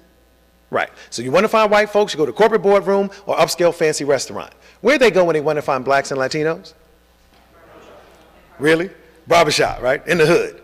Right? Not a black-owned restaurant or Hispanic-owned business, barbershop, right? What you must understand is as you consume media, movies, TV, books, commercials, whatever it might be, those associations are either being established or reinforced. So for example, if you have an association of white folks with wealth, just by seeing that corporate boardroom, upscale restaurant, that association just got reinforced just a little bit. And you all are good people. Right? Let's walk into the barbershop. Walk into the barbershop. A few things you saw. Most of the people were dressed in a neutral way. But there was one young Hispanic male, had a blue bandana on his head. Not sure if you caught that, right? Do you all have gangs in Burlington? I got a gang problem? Gangs? Not so much in Burlington? Okay, all right. But gang problems exist in other places. In terms of how gang members show up, the colored bandanas are a key marker of gang activity. So if you associated young Hispanic males with gang activity just by seeing that young man there, that association just got reinforced just a little bit. You saw a young black male, do-rag on his head, blunt hanging out of his mouth, well, black and mild, but blunt hanging out of his mouth, talking about shut the F up, little thuggish swagger to him. So if you associate young black males with criminal activity, that association just got reinforced just a little bit, and you're good people, and you don't even know what's happening. But the recorder of your mind is running, and it's picking up on these things. So as we are entertained, certain associations are being either established or reinforced, and we don't even know it, making it implicit. That's the point. Let's take it a bit deeper. Remember in the corporate boardroom scene where everybody sat back down at the table at the end? Did you notice anything different about any one of those workers as they sat down? Right? So one of the young women was topless. Some folks in here laughed, some people in the studio audience laughed. And that's how the objectification of women begins, with laughter. Right? The instinct was to laugh, that making it implicit, an automatic response. Didn't even think about it. Right? You didn't see half-naked men there. Why has it become acceptable in certain spaces where women's bodies can be objectified and lead to laughter? Really think about that. That's a process. Our associations are so accepting that we can laugh when we see a woman's body being objectified. That's how conditioned we are, and we don't even know when it happened. Some of y'all were offended by that, and I understand that. That's fine if you were offended. I didn't intend to offend you, but some of you might have been offended by it, and I understand that. Matter of fact, 3 Super Bowls ago, watching the Super Bowl, Carl's Jr., right? I know this is being recorded, so don't sue me, right? Okay. This is factual. Carl's Jr. had a burger commercial on during the Super Bowl. It had a young, attractive white woman in a bikini washing a car, right? She's washing the car all seductively, and all the suds from the car wash is all on her breasts and coming all down her body and all this other stuff. Carl's Jr. is a burger joint. So you mean to tell me, because the audience for the Super Bowl, many of them disproportionately men, to sell burgers to men, all you have to do is titillate them with a half-naked woman, they'll go buy a burger? That's actually insulting.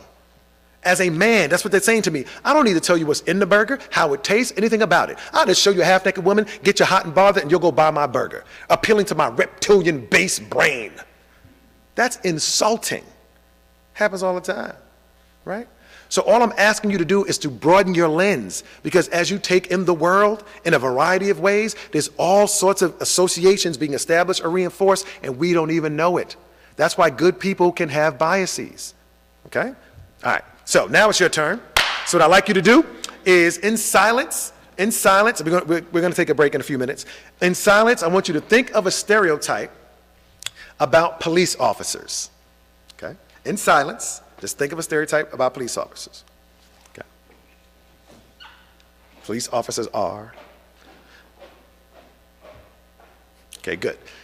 Now what you're going to do next, you're going to form a group with 1 to 2 other people. So the total size of your group should be 2 people or 3 people. In that group, you're going to discuss the police stereotypes that you just came up with. Then I'd like you to indicate how true at least one of those stereotypes is by agreeing on a rough percentage of police officers to whom that stereotype actually applies. In other words, how true is that stereotype in reality, okay? Then I want you to agree on a rough percentage of firefighters and active duty soldiers in the military to whom that same police stereotype applies, okay? So for example, your stereotype may be police officers like oranges, right? What percentage of police officers do you think actually like oranges? What percentage of firefighters do you think like oranges? And what percentage of active duty soldiers in the military do you think like oranges? So you're only going to deal with the police stereotype, but you're going to apply it to 3 different groups as a function of coming up with percentages of accuracy. Okay? Everybody good on the instructions? All right, 2 minutes, go for it. Groups of 2 or groups of 3? Groups of 2 or groups of 3? Groups of 2 or groups of 3?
All right, 30 more seconds, and make sure you have those percentages.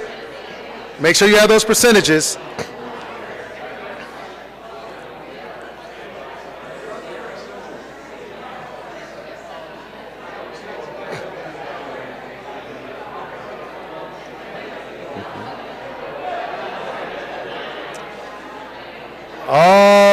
All right, good deal. I like the energy in the room. Okay. So, all right, so let's we're going to report out, folks. If you can hear me, clap once. If you can hear me, clap twice. I had to go old school on you all. Okay, all right. So, let's report out. So we'll take a few volunteers. Actually, let's do 1 per table, all right? So what you're going to do is tell me your stereotype. Just tell me the 1 stereotype that you had your percentages for. So the stereotype and then the 3 percentages for each of the groups. All right, so anybody, we're going to do 1 per table. So anybody can speak up. Okay, go ahead. Police officers are conservative. All right, conservative. Police are conservative. What percentage of cops do you think are actually conservative? 70%. All right, firefighters? 60. Military? 70. Okay, fair enough. Next table, just give me one. We had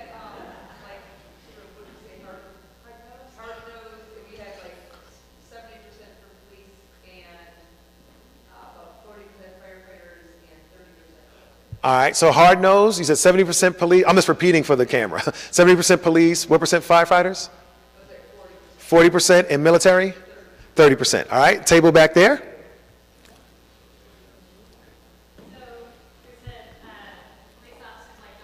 All right, like donuts. All right, what percent of cops do you think actually like donuts? 75. Okay, firefighters?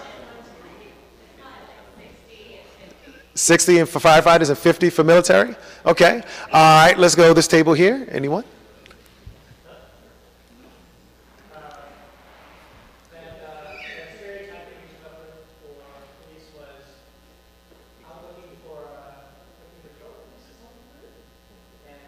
Out looking for trouble? In a good way or a not so good way? Okay, looking to give somebody a hard time. 5% for police. Less for firefighters. And okay, same for military. Okay, a little less than 5%. Okay, that table back there? Authoritarian. What percentage of cops do you think are actually authoritarian? Well, I think there's two kinds of people who lead to it for that, and the fact that most police officers, expect to be obeyed is part of the job. Okay, but just what percentage do you all come up with together, though? You didn't agree? So you didn't agree on any percentage at all? There's no percentage?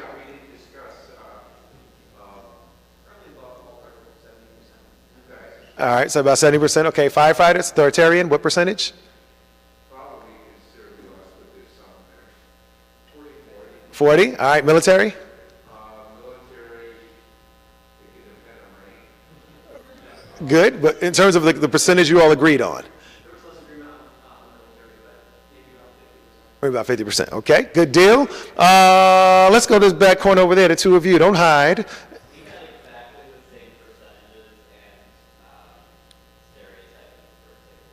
Which was what? Remind me? Conservative and exact same 70, 60, 70. Okay, good enough. Let's go to this table here. Anyone?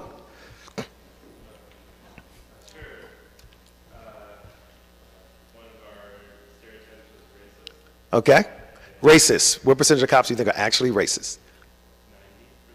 90. All right. Firefighters? 20. Military? Military was what?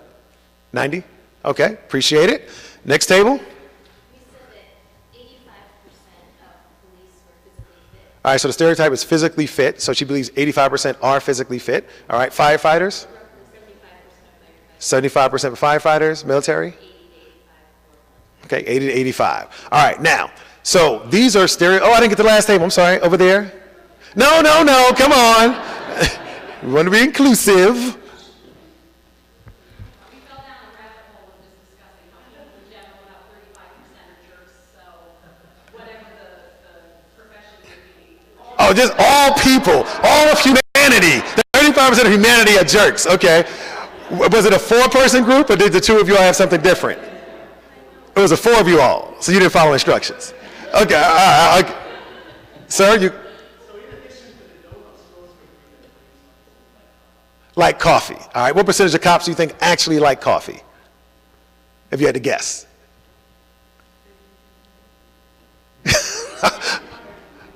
All right, 85, okay, so I got you. So y'all didn't get the, okay.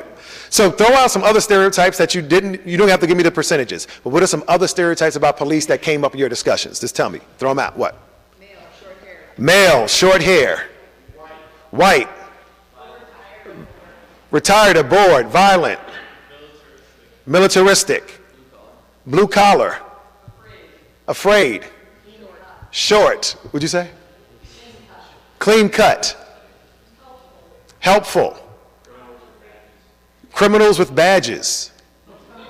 Okay, remember, this is a safe space, everybody. No judgment. This is a safe space. You know, again, this is diversity of thought. This is the point. Say again? Right. Right. So yeah, don't look at him thinks that he necessarily believes that, but these are some stereotypes that are out there, okay? We have to be able to separate the two. And he gave a specific example. I wish I had time to dig in, but I got to pull back. But the notion is, yes, we have perceptions. Society has perceptions of police, okay? They have varying degrees of accuracy. But what I want to offer you as you went through this exercise is a few insights. So as you went through this process, a few things should have happened. So the first thing you did, you discussed your stereotypes, you shared your information, so you heard what your colleagues or community members were thinking about. Fine, that's wonderful. Shared information. Then when I asked you to agree on a rough percentage of police or other groups that possess this particular trait, I have a question for you. In coming up with your percentages, how many of you referred to a national study you conducted on police? I conducted a national study of police and found out that 23.8% of them are authoritarian. Anybody? Okay. How many of you all referred to or thought about a report or an article that you read reflecting a national study and coming up with your percentages? Isn't that interesting? So how'd you come up with your percentages? What were they based on? Personal experience. Folks, here's the deal. Let me give you a little bit of insight. Allow me to psychologize for a minute. The vast majority of perceptions you have of your own group and other groups are based upon what? Personal experience. Most people don't have the data about most groups. I'm a social scientist. I study this stuff every day, and I don't know all the percentages on every group, right? So no, you don't know what some people react. We don't know what percentage of cops are actually racist or authoritarian or out of shape or what have you. We have a belief, we have a feeling, but can you actually say you know what that number is? Right. But what happens with personal experience, we often treat our personal experiences, our beliefs, our feelings as if they are fact. It is seductive to do so. What do I mean? So say two people in a group, like in an exercise you just did, and one person says, I think 10% of cops are arrogant. Other person says, no, it's about 40%. No, it's 10%. I've been around cops all my life. This is what I've seen. It's only 10%. No, I've been around cops even longer than you. I'm older than you. It's 40%. Who's going to win that argument? No one. Here's the thing about personal experience, folks. It's personal. People incorporate what they believe and what they feel at the core of their self-concepts. They believe it deeply. And when you question it or push back, some folks interpret it as a threat, and they become defensive. Have you ever met somebody who cannot admit when they were wrong? Part of that comes from their personal experience feeling threatened. We like to think of ourselves as good, logical, intelligent people. And what you're telling me is that my personal experience may not really represent reality. I don't like that feeling because it makes me feel less competent. So I push back. I dig in and double down and say, nope, I can't be wrong. It's an emotional piece, but it's also a threat to one's self-concept. So I'm going to give you some tactics, right? I use this tactics, and I showed it to the cops as well. Here's some tactics for you. Interpersonal tactics. Here's what you can do. Do not argue personal experience. It is a lose-lose situation. Too emotional. People will dig in, they feel personally threatened. Take the emotion out of it. Instead, ask questions to reveal the kernel of truth. What does that look like? Okay, so I live in Atlanta now. There's a lot of people from New York City that moved down to Atlanta. So people born and raised in Atlanta are like, oh, you New York City people, you come down here with your slick talk and your rude ways, you're just messing things up for everybody. Relax, right? It's not that bad. But the notion is, I was talking to a colleague of mine who's born and raised in Atlanta. He believes New York City equals rude. He believes that stereotype. I said, why do you think New York City people are rude? He's like, well, I was at the gas station the other day. I was pumping my gas, finished pumping my gas. I was walking across the parking lot to pay for my gas. I saw a young man, I said good morning. He didn't say anything back. I looked at his car, tags on the car, New York, rude. I'm like, all right. I mean, that was one example, and he had a couple examples like that, but I could not dismiss his experience. Please hear me on this. You cannot dismiss somebody's experience. If they said something happened to them, you can't say, no, it didn't. But what you can say, or what you can ask is your experience the exception or the rule? And you get to that point by asking questions. So what do I do with my colleague? I say, okay, how many people from New York City have you had a reasonable conversation with in your adult life? He's like, I don't know, maybe 20. Okay. How many of them were truly rude? I don't know, maybe 2 or 3. How many people live in New York City? I don't know, a lot. 8 million. So you're generalizing from 2 or 3 people to 8 million? Really? I don't bring up my personal experience at all. All I do is ask enough questions to get to the point where it's clear for a reasonable person that their stereotype or their perception may not represent reality. And what do people say in that scenario? Well, that's just how I feel, in my experience, and that's cool. If you can get them to the point where they say, in my experience, that's fine, because their experience is valid. But don't treat your experience as if it's fact. I just showed you so many different perspectives in this room itself. You all vary. You have different experiences. I can't say one is more valid than the other necessarily when no one has the data. So what I'm giving you is a gift. When you engage other folks and they speak in generalities, as we often do, a little experiment for you. Tomorrow, try to go through the day and pay attention as you interact with other people, how frequently people speak in generalities about other groups. You know how they are. You know how those folks are. It happens all the time. It's so frequent, you'll probably lose count. We do it all the time, right? No one has the data. So when I'm giving you this gift, when you engage somebody who holds a stereotype, you know up front they don't have the data. Now it becomes fun. What do you say? Really? You think all Republicans are like that? Or all California people? How many do you know? Really? How many of that state does that represent? And you just dig and smile and are courteous. And for the reasonable person, they'll say, okay, well, maybe not all of them are that way. And that's progress. But once you say, my experience is better than your experience, no progress. Take the emotion out of it. Ask questions in love. Allow people to save face. That's a big thing. Don't dismiss their experience. Let them save face. But let them realize on their own it may not represent any sort of national phenomenon. Okay? All right. Second tactic. What else did I do here? Second tactic is introduce a similar other. Again, I'm giving this is called interpersonal skills. Take some practice, you can master it. Introduce a similar other. What did I do here? I said agree on a rough percentage of firefighters, active duty soldiers in the military that also possess that trait. Firefighters, soldiers, they're similar to police, not identical. Many of you all said, oh, it's similar. It's the same percentages across the board for all three groups. All your percentages were pretty close. Isn't that interesting? So the stereotype is about police, but it equally applies to firefighters and military. So is the stereotype really about police anymore? If people say, oh, well, you know how Vermonters are, they're this way. And I say, okay, what are people from New Hampshire like? Oh, they're pretty much the same way. Okay, so is the stereotype really about Vermont anymore? If you're in New York City on any given day, say you're walking around Manhattan during lunchtime, bunch of people walking around and so forth, please understand, roughly 35 to 40% of the people with whom you come into contact walking around the streets of New York City do not live in the 5 boroughs of New York City. They live in New Jersey, they live in Westchester County, Mount Vernon, Yonkers, above the Bronx, they live in Connecticut, they live in Long Island. So when you say New York City people are rude, what you're really saying is New York City people are rude, New Jersey people are rude, upstate people are rude, Connecticut people are rude, and Long Island people are rude. Really? So everybody's just rude, huh? You're like, yeah, pretty much. Right? But the notion is, you see them, if you introduce a similar other, you can destroy a stereotype. Okay? So these are some tactics you can use tomorrow. It's a will and skill thing. I'm giving you the skill, that you have the will to use it consistently. And I also taught this to your police departments as well. Okay?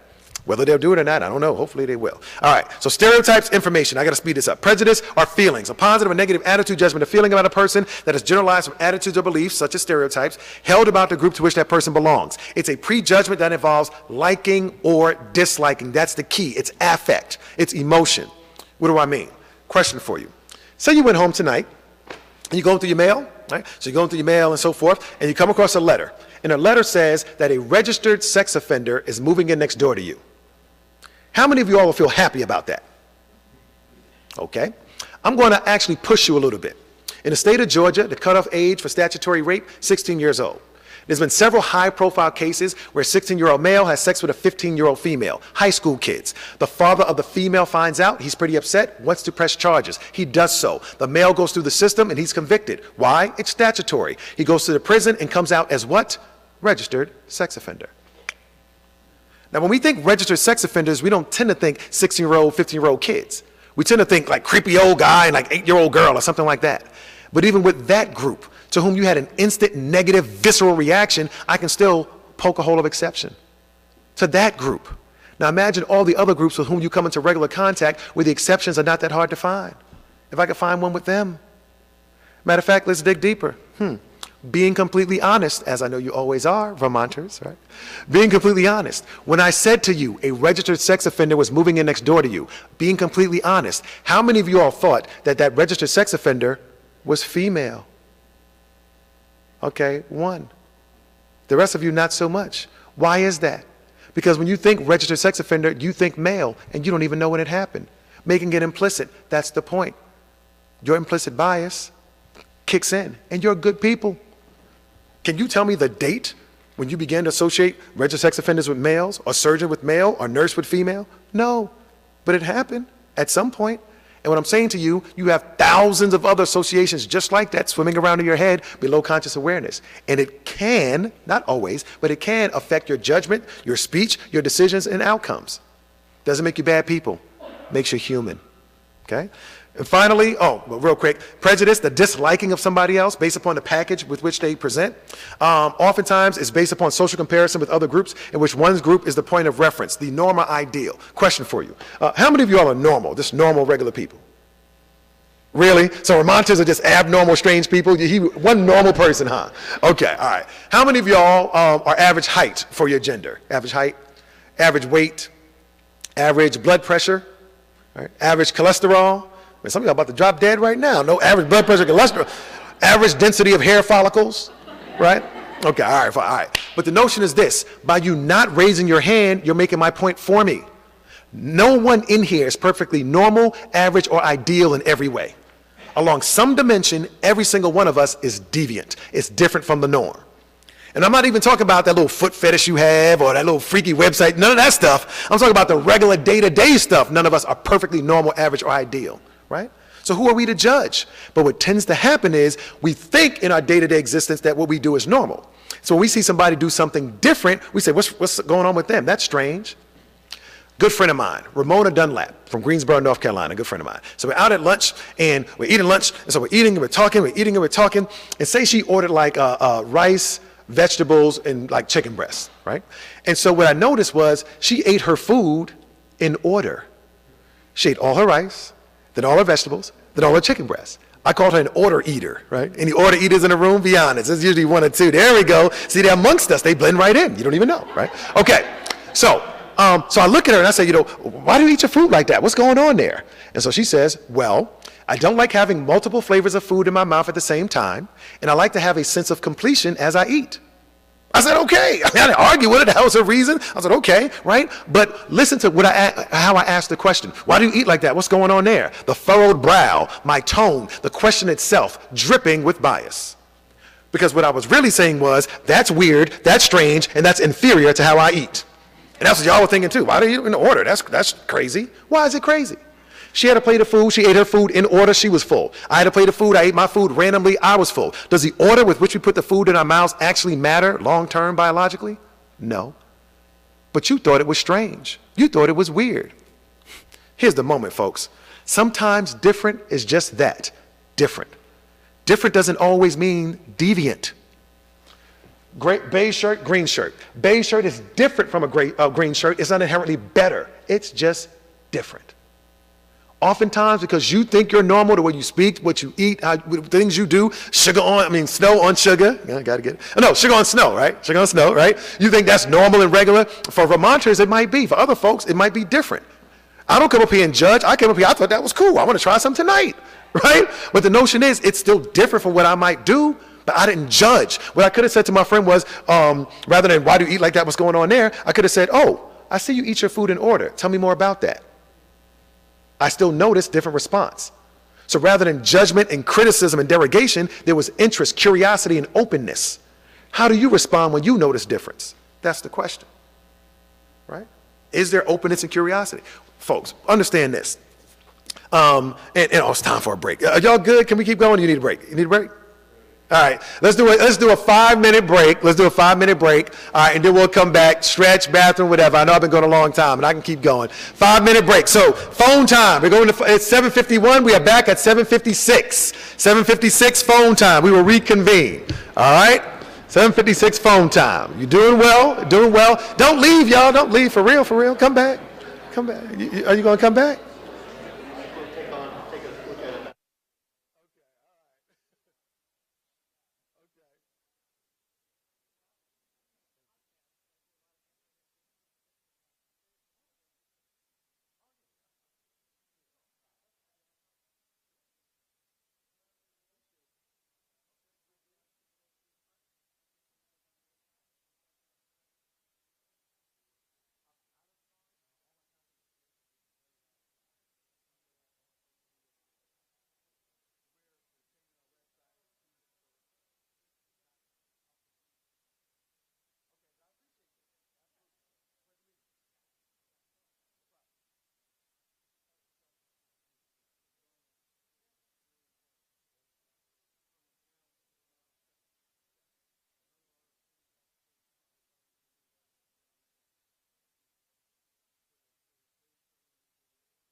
All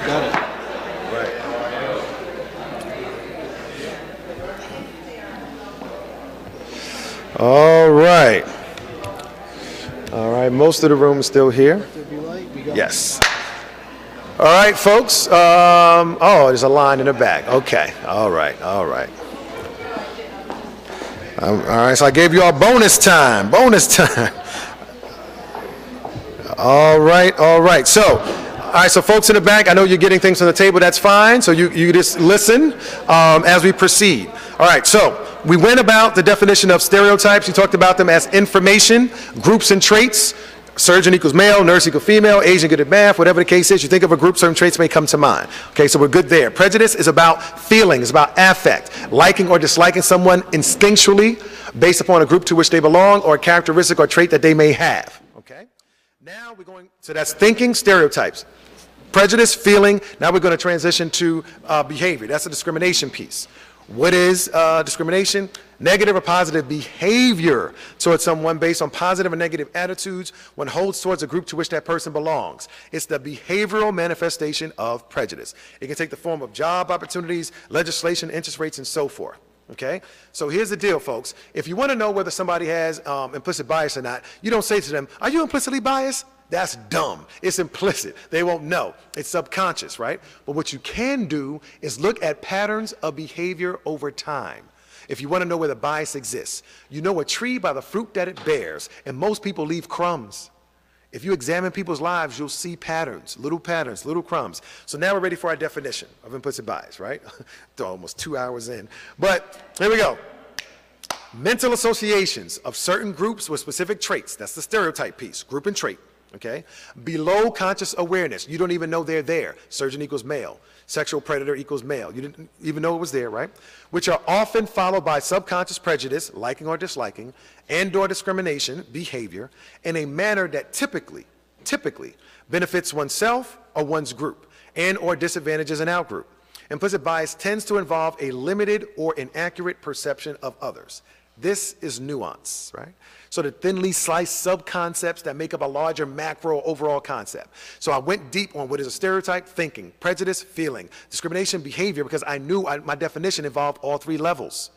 So we hear this term implicit bias and we understand it in a general way. What I'm giving you is some ammunition that would allow you to be more specific. So when you hear implicit bias, whether it's in the media or in conversation, I want your instant reaction to be, is it happening at the thinking level, feeling level, or behavioral level, or all three at the same time? You could have it at the thinking level, group or trait, and it never show up in how you feel about another group or how you treat another group. That's quite possible. Or you can have all three happen almost simultaneously. When I said to you a registered sex offender was moving in next door to you, some of you all thought registered sex offender and whatever you associate, stereotype, with that group flooded to mind. And then your feeling was, maybe I dislike people in that group. And your behavior was, I'm going to keep my kids away from them in terms of what you thought about. That could have happened in milliseconds. Okay? All right, so this is sort of our working definition. And I got to move. I'm so far behind, y'all. All right, 3 levels of the isms. Quick question for you. How many of you have ever heard it said by minorities or about minorities that racial minorities cannot be racist? Have you ever heard that before? Anybody ever heard that? Okay, some have, some haven't. Okay. Oftentimes when that's said, that minorities cannot be racist, it's because their definition of racism that's relevant in that scenario involves an element of power. And racial minorities do not tend to be in systematic power, at least in the U.S. I'm going to give you a different framework. This is going to come from James Jones at University of Delaware, where he talks about the isms happening at 3 different levels. First being the individual level. The isms being racism, sexism, ageism, whatever the ism is. At the individual level, it's the observation of derogatory statements or behaviors committed by individuals, such as racial slurs. It could be blatant or covert, active or passive. It does not require systematic power. At the individual level, every single person in here can be sexist or racist or ageist, right? Why? Let's take the ageism. You can dislike people of a certain age group. You can, that's the prejudice piece. You can have negative traits associated with people in that age group. And in your small sphere of influence, you can behave in a manner that disadvantages people in that age group as an individual. When people are arrested for hate crimes, it's usually individuals that are arrested for hate crimes. And it could be minority-majority hate crime or majority-minority. At the individual level, these isms can apply. Okay? And at the extreme level, some psychologists will say it reeks of mental illness. Can't dig into that right now. Second level, The institutional isms, what is that? The institutional extension of individual beliefs in which constituted institutions, school systems, law enforcement, criminal justice, healthcare, housing, salaries are manipulated to maintain the advantage of one group over others. This requires power. Ladies, if you're not being being paid the same as your male counterparts for the same job, that's institutionalisms. Why? Because multiple people had to be in on it. Payroll, HR, hiring manager. It's no longer the individual. That's an institutional issue.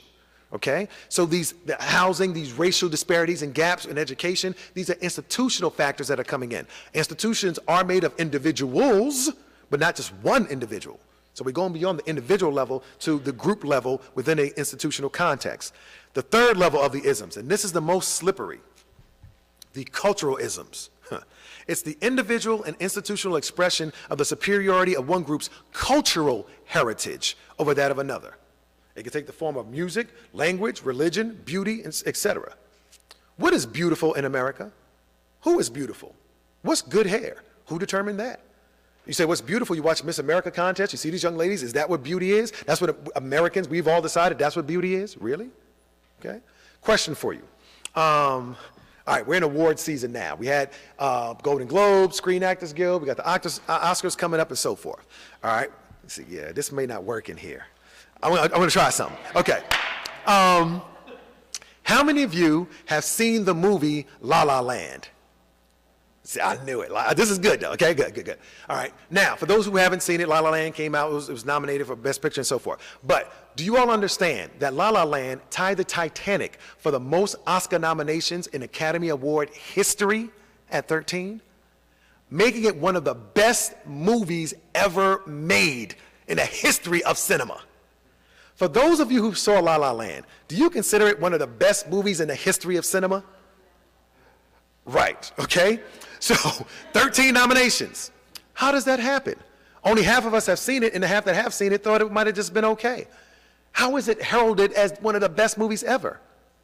Question, who nominates movies for these awards? Who submits the nominations? And who nominates the people who nominate the movies? And who nominate the people who nominate the people who nominate the movies? You see where I'm going with this, right? There's a small group of folks in Hollywood that have disproportionate impact and power that says to us, these are the best movies of the year. And we just got to say, oh, okay, they're the best. Some of those movies suck, in my opinion, right? Some of your favorite movies may have never been nominated. So how do these 5 or 6 get nominated? Because a small group of people thought it was so. It was somewhat subjective. But it takes on a factual validity because we think, and again, there's criteria, I get that, but there is some subjectivity to it as well, right? Here's a question for you. And you can go back to your childhood to answer this question. Tell me the last major motion picture you saw, either in the theater or on TV, but the movie was on cable, but the movie was once in the theater, non-animation, that starred an all Hispanic cast speaking English. And you can go back to your childhood.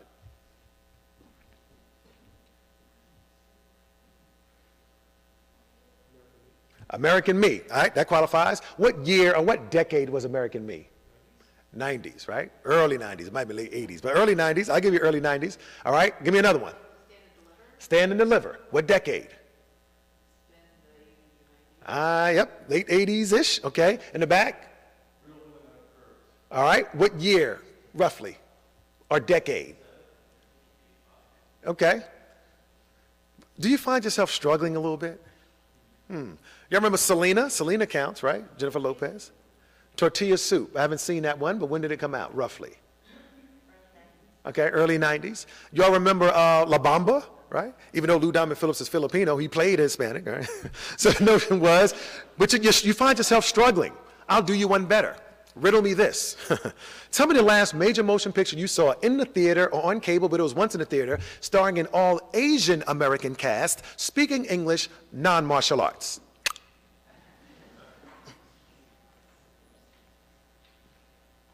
You can go back to your childhood. Joy Luck Club, that counts. Around what decade, Joy Luck Club? Right, 90s, right? Okay. Say again. Snow on Cedars. Snow falling on cedars. Was that all Asian? Right. All right. Okay. Some have diverse casts. I'm talking about male lead, female lead, Asian, most of the supporting cast, speaking English, non-martial arts. Memoirs of a Geisha, that counts. What decade was that, roughly? Right. But you find yourself going back decades. Isn't that interesting? And bias. The notion is this, folks. Who determines what you see? We go back to that illusion of choice. This is what I want you to do. Next time you go to the movie theater, the multiplex, right? 8, 10, 12 movies playing. Say, ooh, I have all this choice. I want you to look at those movies and then reflect. Do those movies represent the racial diversity of this country? When we struggle to come up with a Hispanic or predominantly Asian movie? I mean, just think about that. You feel in the moment as if you have choice, but your choices are controlled by 6 studios in Hollywood, but it feels like choice. Imagine you're an Asian American female, 13 years old, and you like movies, and you go regularly, and you never see your story told. What message does that send to her? Maybe her story is not as important or as valued.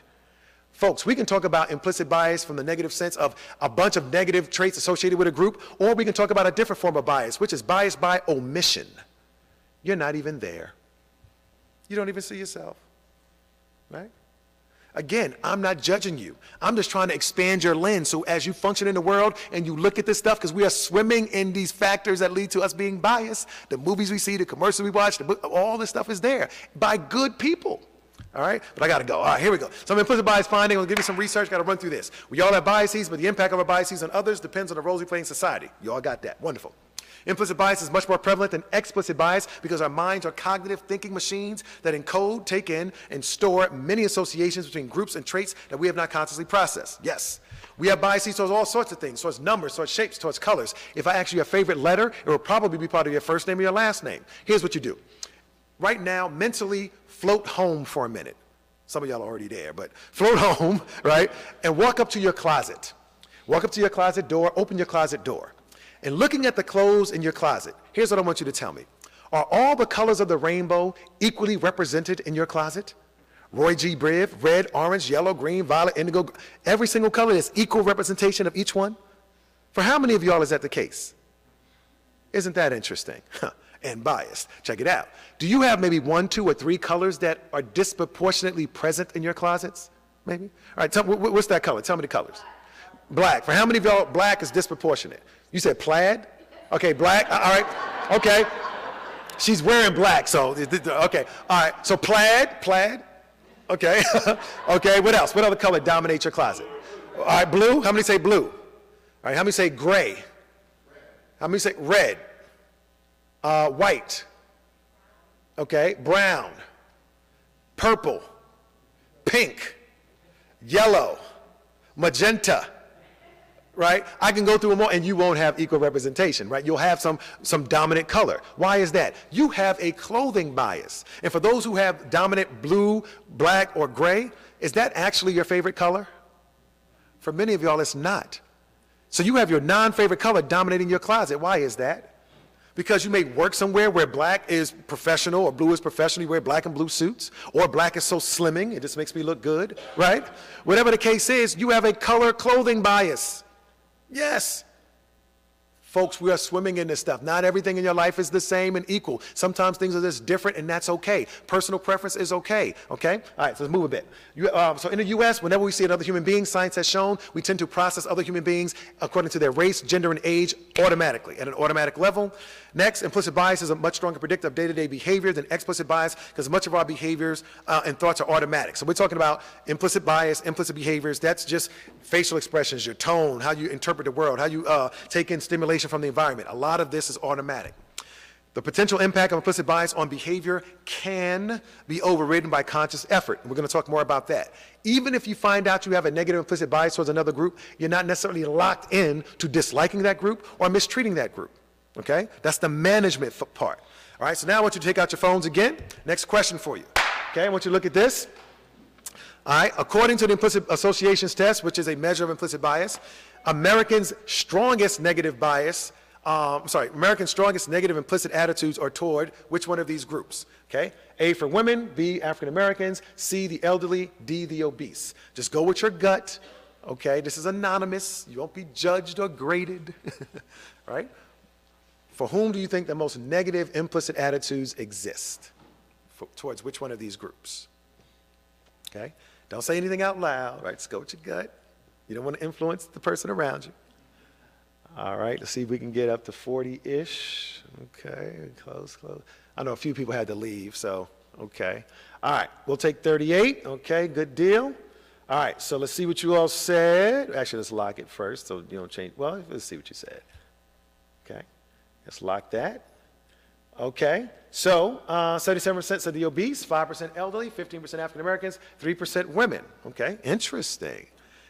Very different from the COP data. Not very, but moderately different. Okay, all right, and the answer is, although you were different from the COP data, you were just as wrong. Here's the answer. The elderly. 95% of you have a misperception. Let's look at the data, right? So let's break this down a bit. Only 5% of you said the elderly. Common biases and targets in the United States. Most biases arise from external characteristics such as race or gender. Arabs and Muslims are also a common target of bias. Religion and ethnicity plays a role, especially since 9/11. People who are overweight, they are a common form of target of bias. The LGBTQ communities, undocumented individuals. But America's strongest negative bias is toward the elderly, followed by the obese. Obesity, number 2. Here's what happens in the U.S., right? So I know you all are in Vermont, and you all are fit. You're hiking and antiquing and doing all this active stuff, and it's wonderful, right? Great. You're all in shape. Now, as Americans age, as some of you may understand, physical changes happen. And many of us, as we age, engage in what I call alterations, right? The comb over, get a little piece, get a little color, get a little nip, get a little tuck. We get spanked up and sucked in and all these different things, right? Why do we do all that? To maintain the younger versions of ourselves. Not about health. It's about beauty. How many plastic surgeons per capita do we have in the U.S.? People, as they age, many of them are not running to the nutritionists. They're running to get nipped and tucked and cut and all this other stuff, right? And we're not number 1, by the way. Anybody know the other 2 that are above us, countries? Close. Brazil and close. South Korea. Interesting, right? Okay, but the notion is, for many Americans, and this cuts across race, gender, age, income. Here's what you do. Question. If you could be any age for the rest of your lives, how many of you all would choose to be over 50? Okay, 1, maybe 2. Okay, I'm talking about physically, but that's interesting. Okay. When you think about the elderly or getting old, what sort of characteristics pop to mind? What comes to mind instantly? Just tell me. Yell them out. Slow. What else? Frail. Disability. Memory loss. Wise. Folks, everybody can do this. What do you think about? Slow. Frail. Behind in technology. Okay, what do you think of though? Okay, all right. The notion is every single one of us can project ourselves into that group. Very unique, unlike most other groups. You can't become female just like that. You can't become black or Hispanic just like that. You can't, you can regress in terms of age, but it's hard to sort of transition into these other groups. But whether you're black, white, male, female, rich, or poor, Father Time, undefeated. We're all going that way. Either you die young or you're going to get old. Can't have it both ways. Right? This is not the movie Get Out, right? How many of y'all saw Get Out, the movie, right? Oh, okay. For those who haven't seen it, I encourage you to watch it. It's an interesting sort of juxtaposition or sort of combination of looking at the value of life, race, and age. Very interesting, right? So the movie Get Out, it's on Netflix. Watch it. You know, it's a little heavy, so be prepared, but check it out. But the notion is, for many Americans, all of us, that's why it's universal, because every single one of us can project ourselves into that group. Right? Okay, next.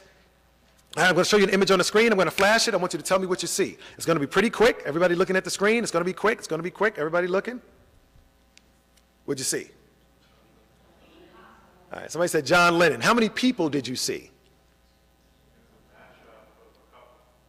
Okay, all right, look again.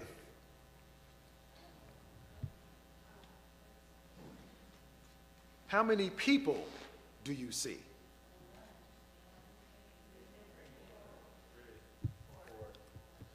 All right, so let's review. We can accept that the overall face is John Lennon. We got the little Imagine banner down there. I'm not sure if you can see that. A figure right here in white, this is the head, these are the hands, wings right there. Figure in red, that's the head, these are the hands, these are the wings there, and a little boy playing a guitar right in the middle. You see that now? So when I flash it, that's the implicit level. That's automatic. The image did register. Your occipital lobe did pick it up. You sensed it. It was taken into your sensory system, but you didn't perceive it. Perception adds meaning to senses. So it was there, you saw John Lennon, when it was a flash, when it was quick. When I gave you more time to process, it became explicit, a conscious process where you could look around and you were more accurate.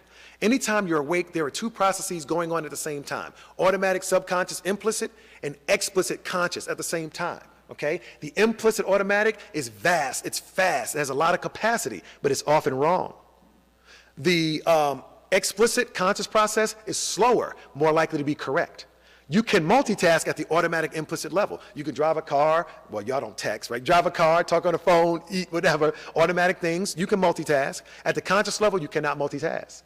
The mind only focuses at an explicit conscious level on one bit of information at a time. It's like a flashlight, goes from thing to thing. So regardless of what the millennials tell you, yes, I'm listening to you and texting and talking, I'm multitasking. No, they're not. No, they're not. I'm looking at y'all too. No, you're not. There's no such thing at the explicit conscious level as multitasking. Okay? What you're doing is switching attention back and forth really quickly, but you're switching back and forth. Okay? All right, so let me push ahead real quick because I want to make sure we have some time for discussion. Oh, this is great, can't do that. Oh, that's wonderful, can't do that. Okay, what does implicit bias look like in the real world? Here's some examples. Here we go. All things being equal, yet a bit unequal. Taller employees receive higher wages than their shorter counterparts. And the hiring manager doesn't even know it, nor does a short person, nor does a tall person. But the data show it quite clearly. Matter of fact, when you look at presidential elections, one of the strongest predictor of who wins a presidential election, height. You can talk to me to American values and blah, blah, blah, whatever. Who's taller? Okay. Right, it's like 0.6, like it's a high correlation. It has high predictive value, even in a regression equation with a bunch of other factors in it. Next, qualifications being equal. That is credit score, financial history, income, etc. Blacks and Hispanics were less likely to be approved for home mortgages and paid higher interest rates on loans when they were approved. Now this study's from 2000. Only reason I bring this up, it was the most comprehensive national study of loans ever done. But this finding has been replicated, has been repeated as recently as a year and a half ago. Okay? What researchers do, they send, on their research team, they may send 30 white males into bank branches of the same bank. And they give them a pre-qualification application, credit report, and so forth to get a good faith estimate. Okay? They send a group of 30 black males into bank branches of the same bank over maybe a 3-month period. Okay? Same credit history, same work experience, and everything else. Say, for example, the white males are quoted on average 3.7% over 30 years fixed. That's pretty good, 3.7, right? Black males on average, they're quoted 3.9% over 30 years fixed, right? You might say, oh, that's only 0.2 of a percentage point. Really? Over 30 years, that's thousands of dollars, okay? So you talk to that loan officer, you say, are you biased in terms of these groups? They'll say, he or she will say, no, of course not. You talk to the bank and say, are you biased? They say, of course not. And in their own minds, they're telling the truth, making it implicit. That's the point. They don't even know it's happening until you show them the data.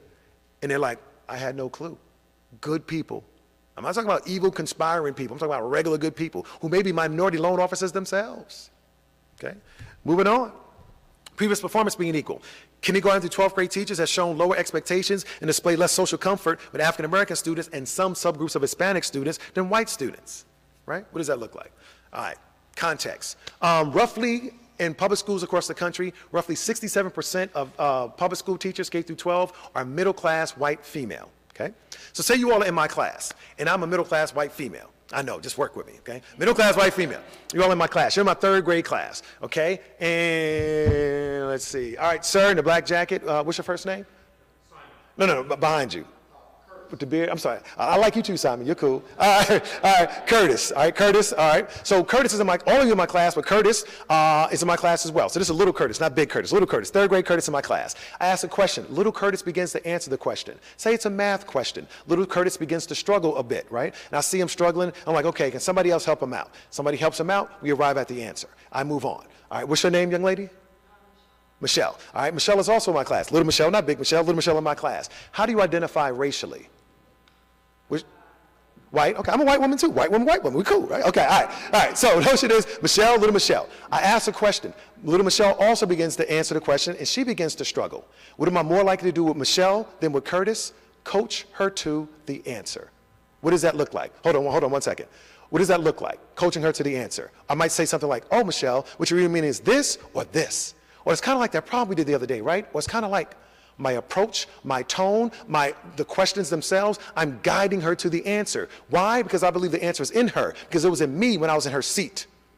She's the before, I'm the after. We connect on race and gender as white females. My black male student, we disconnect on race and gender. As a matter of fact, I'm a progressive, love all my kids teacher, all inclusive and so forth, and I know there's a stereotype that exists about African Americans that says they're not as smart as other groups. So when my black male begins to struggle, I don't want him to feel as if he's confirming a negative stereotype. So what am I more likely to do with him than with her? Let him off the hook. And that's bias from a good place. Y'all see that? Same situation, different response. That's what bias is, right? So the notion is, and I love both of them, and I feel like I'm looking out for him. But as he sees my reaction, I'm coaching her, he sees me doing that. What do you think the message is to him? I asked somebody else to help him out, but with her, I coached her through it, right? So what happens is, when you have teachers who are videotaped, and they for board certification and so forth, and master teachers sit down with them, and they go through their videos, and they pause it at those moments, and say, well, see, that's when it happened right there. You treated them differently. You know what many of those teachers are likely to say? I had no clue. And they literally can be telling the truth, making it implicit. That's the point. They don't even know it's happening. Good people. That's how this works, folks. You got a question? That's just my generic term for... Sorry? But again... no, but again, that's fair.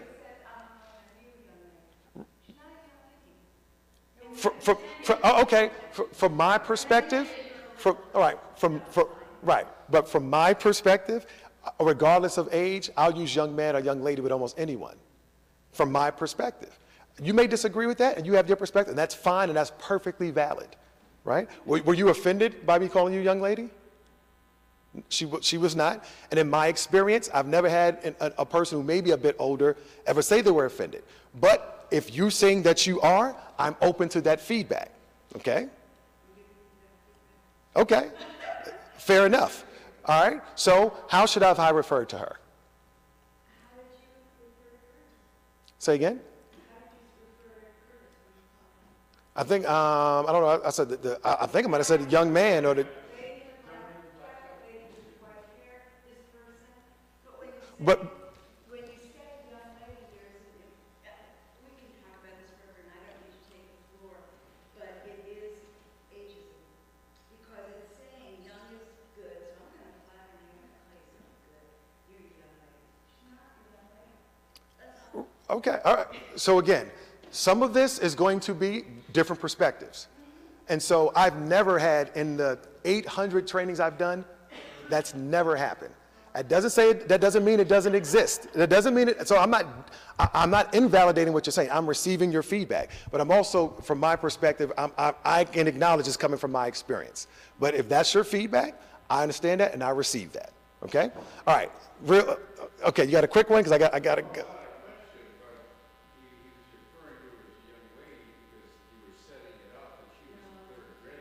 Right.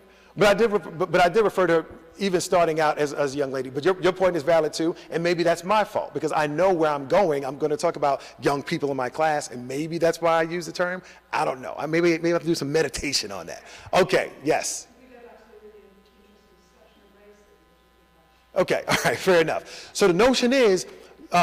Same children in my class. I'm an inclusive, love all my kids teacher, but you can see how from a good place bias can play out. So, folks, again, the blatant racists, the blatant sexists, the blatant homophobes, the blatant ageist, those people do exist, no doubt. But even good, regular folks like you and I, okay? Good, regular people like you and I can still allow some biases to creep in, even when we don't know it. Okay, I got to move. So, research has shown that people who show implicit bias towards Latinos are more likely to oppose both illegal and legal immigration.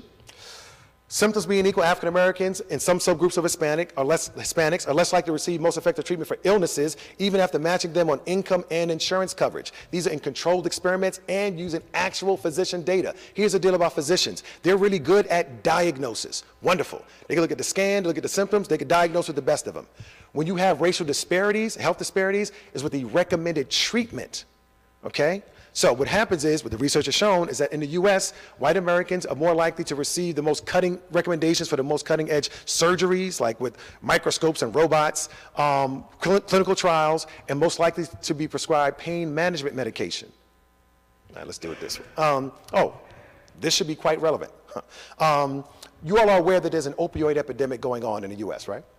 What racial group is being disproportionately impacted by the opioid epidemic? Whites, right? Middle class, working class whites, okay? I just told you a minute ago, whites are the most likely group to receive pain management medication from physicians. How, for many folks who are addicted to opioids, did the path to that addiction begin? With a prescription. The prescription runs out. They need that management, so they may turn to heroin. Connect some of the dots here. It could be the case that implicit bias amongst physicians, because whites are disproportionately likely to receive pain management medication even when the insurance is the same and the symptoms are identical. Do you see how that correlation may contribute? It doesn't explain it all, right? But bias may be in the mix. All right, next, and I wish I had more time. This is deep right here. Check this out.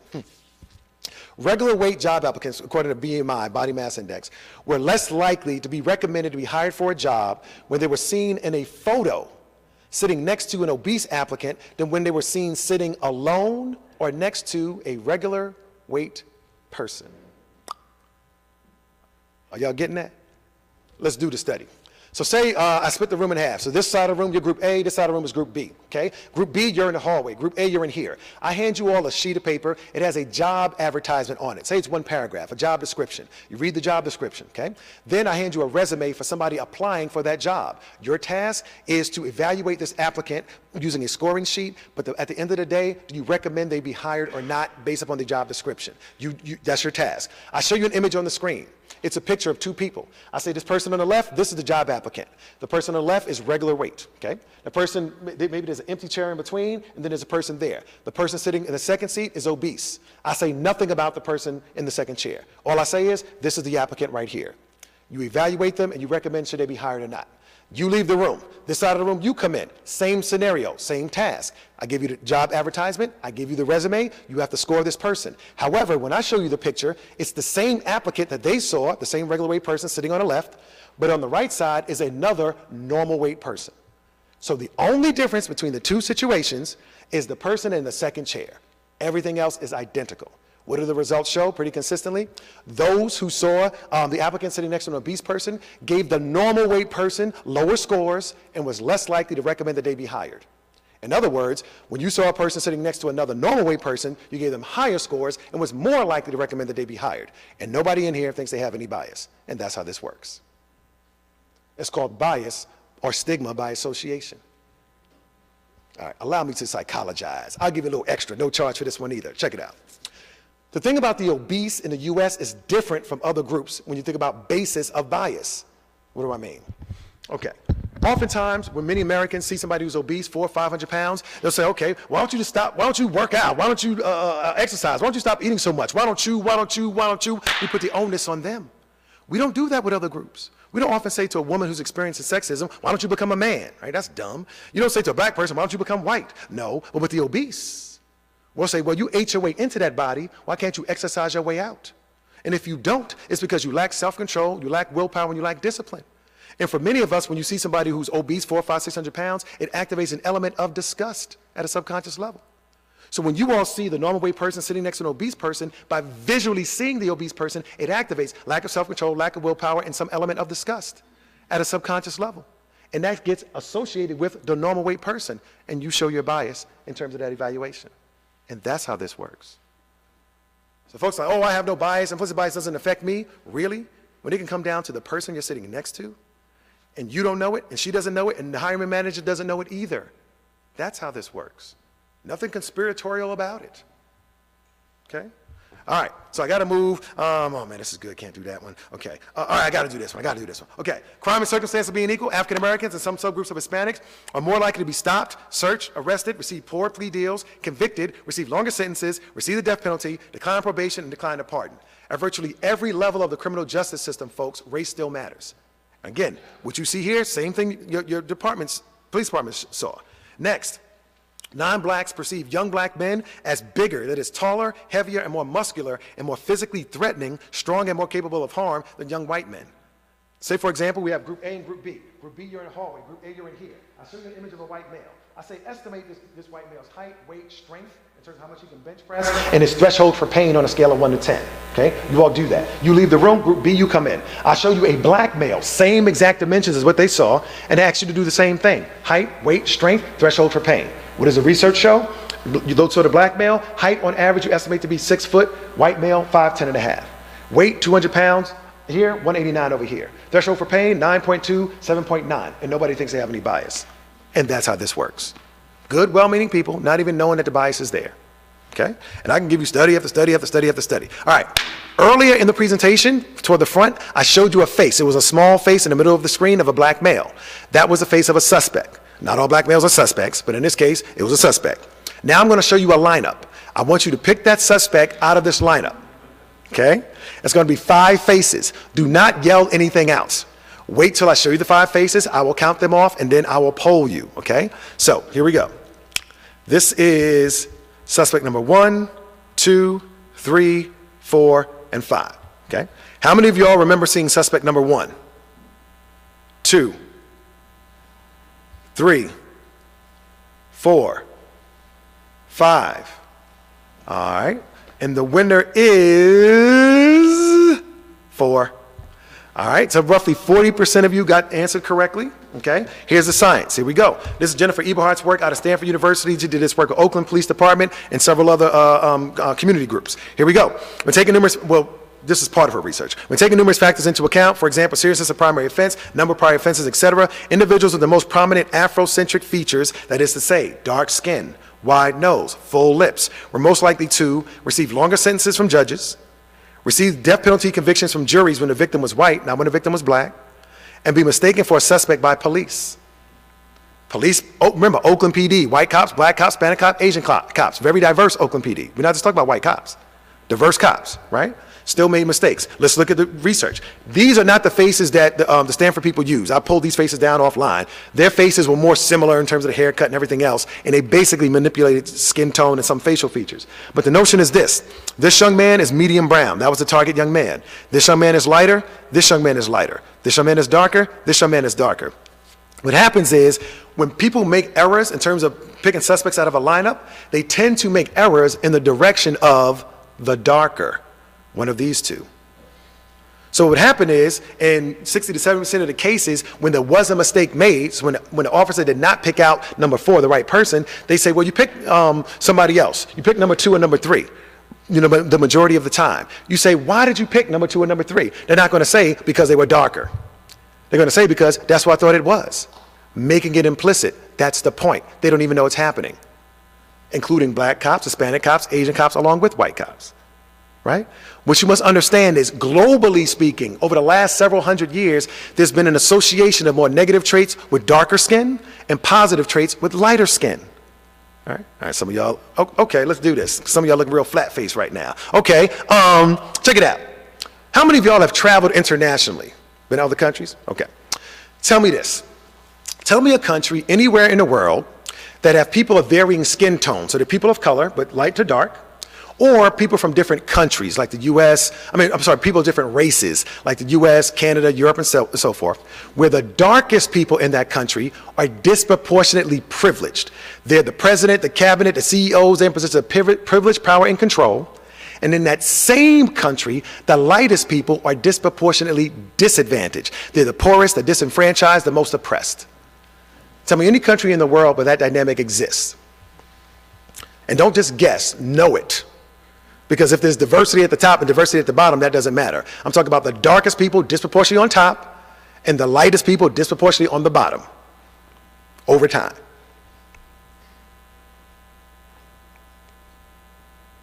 Isn't that interesting?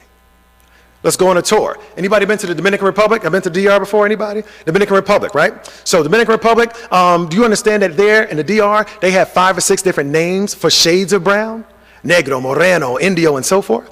And don't be Haitian and go to the DR. Hispaniola is one island, 2/3 is the Dominican Republic, 1/3 Haiti. Many Haitians are phenotypically, biologically still very dark. When Haitians go over to the Dominican Republic, they're on the bottom of the social ladder. Why? Because they are dark, right? So what happens is my wife and I we were in Santo Domingo, Dominican Republic, for a Spanish immersion program. And they didn't know how to read us because we could have passed for darker Dominicans or for Haitians. And then we spoke English. And they were like, oh, they're American, and our stock rose, right? But the notion was, they think Americans are rich and everything else, but the notion was the package that we came in, they had to interpret because the instinct is to categorize each other. Let's go to Cuba.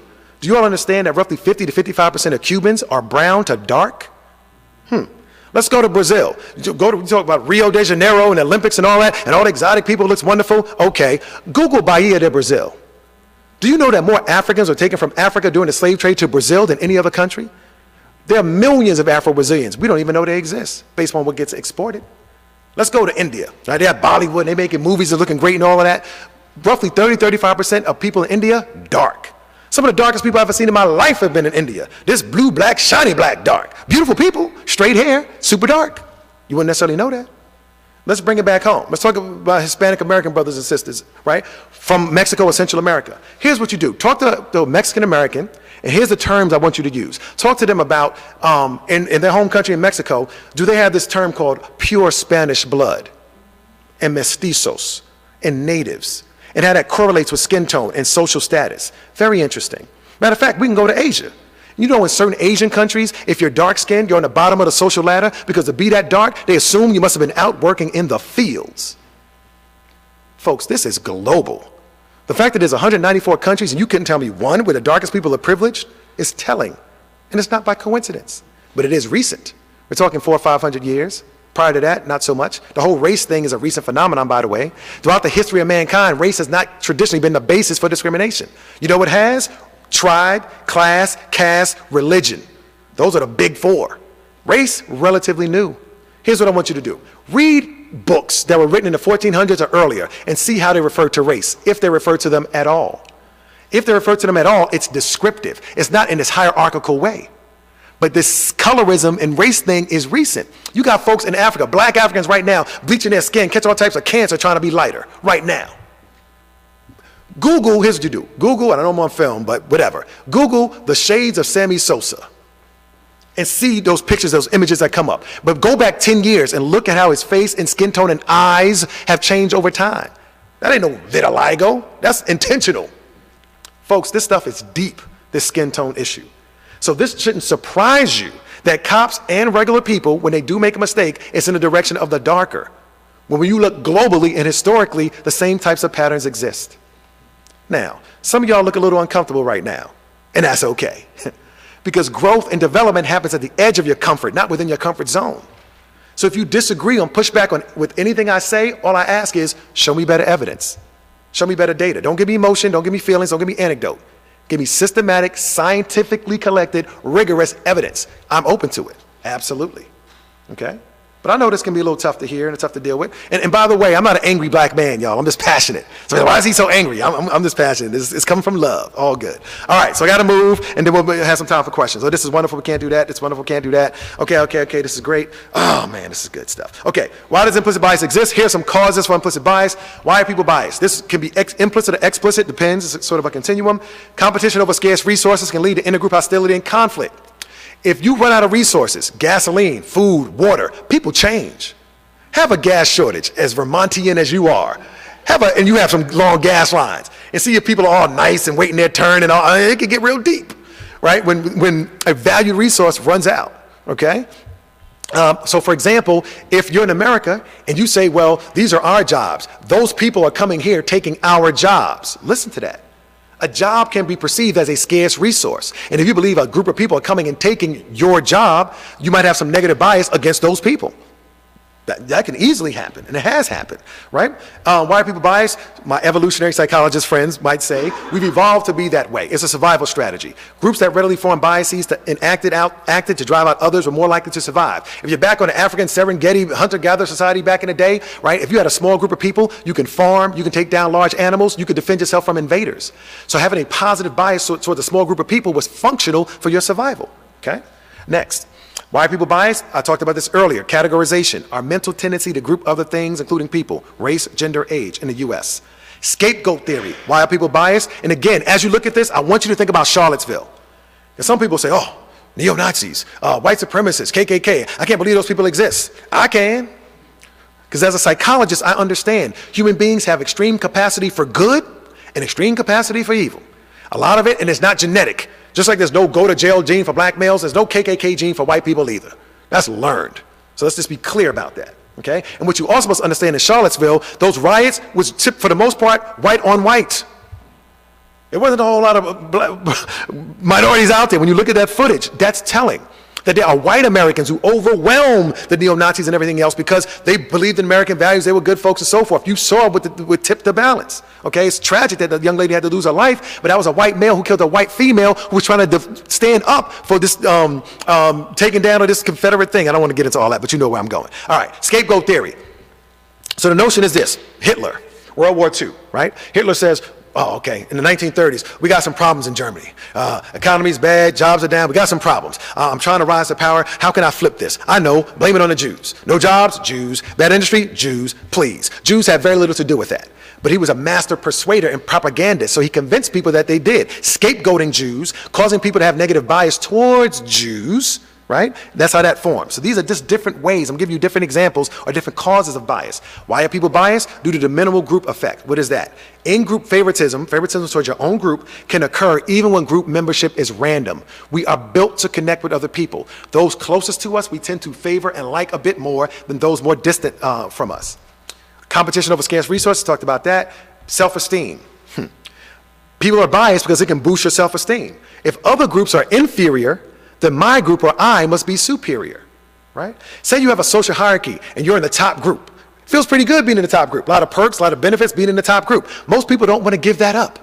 Even if you're in a top group and you're on the bottom amongst your group members at the top, you still don't feel as bad. Why? Because being in the top group, you can still look down on all those other people and say, at least I'm not one of them.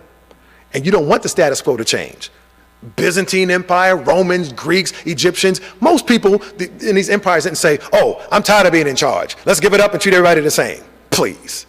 Privilege has to be taken away, right? By revolution, implosion, or war, or something drastic, typically. Rationalization for oppression. Why are people biased? Powerful groups retain power through the use of stereotypes and prejudice. Say you're in a caste system where there's 3 different levels, and you're in the group on top, and there's a group on bottom, and you feel like you're a good, smart, fair, inclusive person. How can you live in a society where there's a group being oppressed? What do many of us do throughout the history of mankind? We rationalize. Well, they are different from us. They're not as smart as us. Maybe they're going to hell if it's based on religion. Maybe, and we rationalize. Tell ourselves rational lies in order to justify the oppression. I just said something there. All right. Next, why are people biased? Socialization and exposure. This is a big one. We learn it.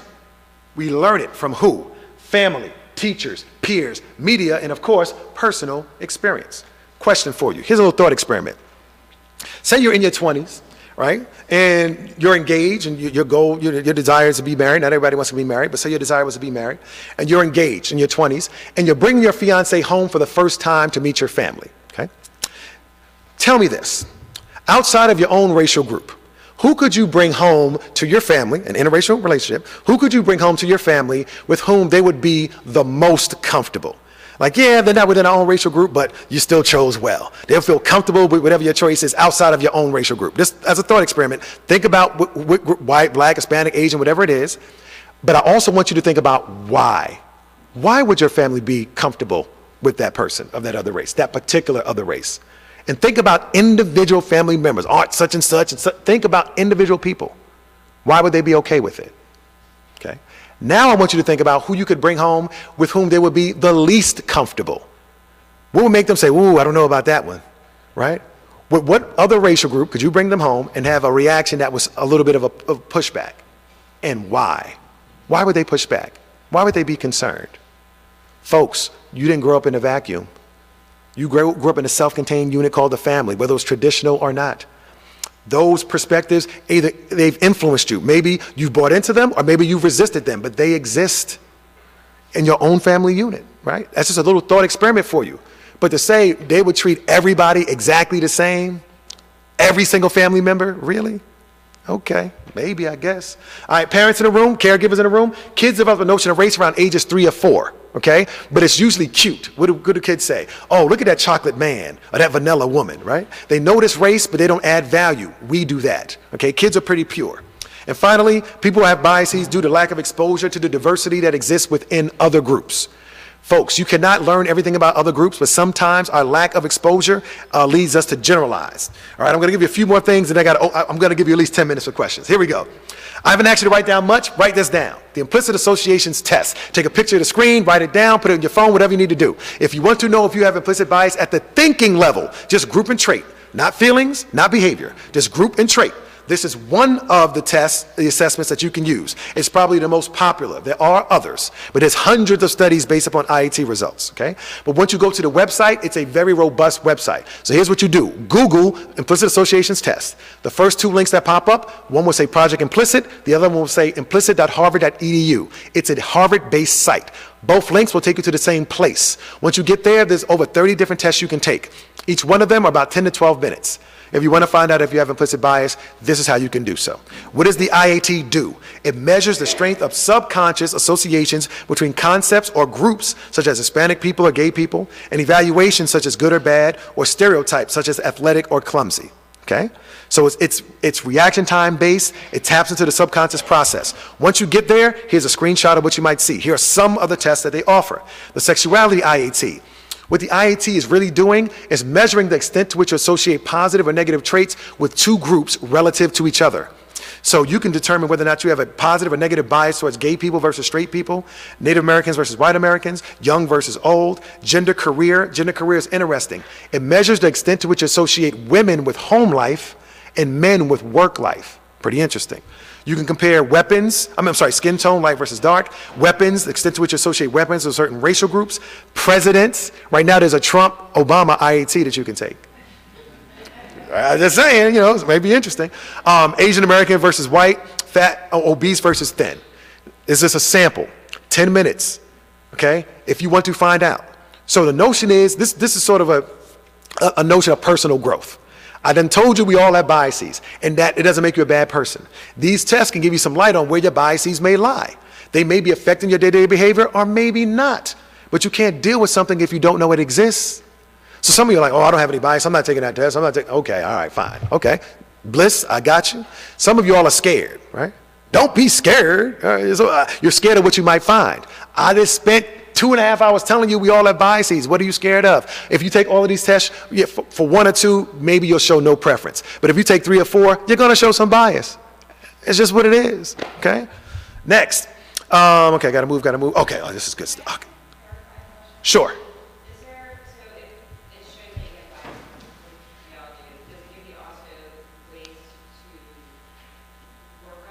Yes. So on the website, there's a research link, and it tells you some different strategies that have been researched. They're not as permanent as we might like. A lot of these solutions are temporary. They can move the needle on the IAT, but in order to do it over the long term, it's a process. And I am going to talk about solutions. And I know I only have 10 minutes, but I'm going to talk about solutions. Okay, so some quick findings, 75% of participants that took the black-white race IAT show a positive bias towards whites. Over 1.5 million people have taken the black-white race IAT, including ethnic minorities. Right? 75% in terms of the U.S. who've taken this show a positive bias towards whites. Ethnic minorities, African Americans are split 50-50 between black and white preference. Half of black people that take the black-white race IAT associate more positive traits with whites than with blacks. You may say, oh, that's self-hating. Slow down. If you've been exposed over your lifetime to 500 associations of black male with criminal, right? TV, black male criminal. Movies, black male criminal. 6 o'clock news, black male criminal, black male criminal. And maybe you've had 10 exposures to black male PhD. When I say to you black male, the criminal association is more likely to come to mind, not because of what you believe, but because of that to which you have been disproportionately exposed. Here's the deal. Black people live in the same society as everybody else. They've also seen the 500 association of black male with criminal. Yes, they might have seen 50 associations of black male with PhD, but not enough to overwhelm the pervasive, prevalent black male criminal association. So their data looks like everybody else's, okay? At the implicit level, Next, Asian Americans were perceived as less American than white Americans by both white and Asian Americans. Pretty interesting. Here's the deal. This should help you. Once you take the IAT, showing a preference does not mean that you are prejudiced or will discriminate. But it does suggest that you have stored certain associations between groups and traits in your memory. The recorder of your mind is always running. It's accumulating associations. This is where those associations show up. Doesn't necessarily make you a bad person. Okay? All right. Taking the IAT over and over again typically yields the same results if you take it under the same conditions and don't try to beat it. Okay? Being left-handed or right-handed doesn't matter when you take it. Many people, particularly liberals and members of minority groups, have difficulty accepting their implicit bias. Why? Because it's disturbing. I love everybody. I'm all-inclusive. Ooh, I have a bias. That can't be right. Ugh, now, who am I? I'm feeling guilty. Relax. We all have biases. Think about your exposure, introspect, look at what you read, what you consume, what you watch, all of that stuff. You can sort of figure out some of these clues. All right, so let me just get to these solutions real quick. I'm sorry, I'm using my fast New York voice now. Okay, so here's some solutions. Oh, let me give you this one. This is it, though. Another image. Everybody look at the screen. I'm going to flash an image on the screen. It's going to be pretty quick. I want you to tell me what you see, okay? Everybody looking. Here we go. Everybody looking. What'd you see? All right, how many people did you see? Okay, all right, look again.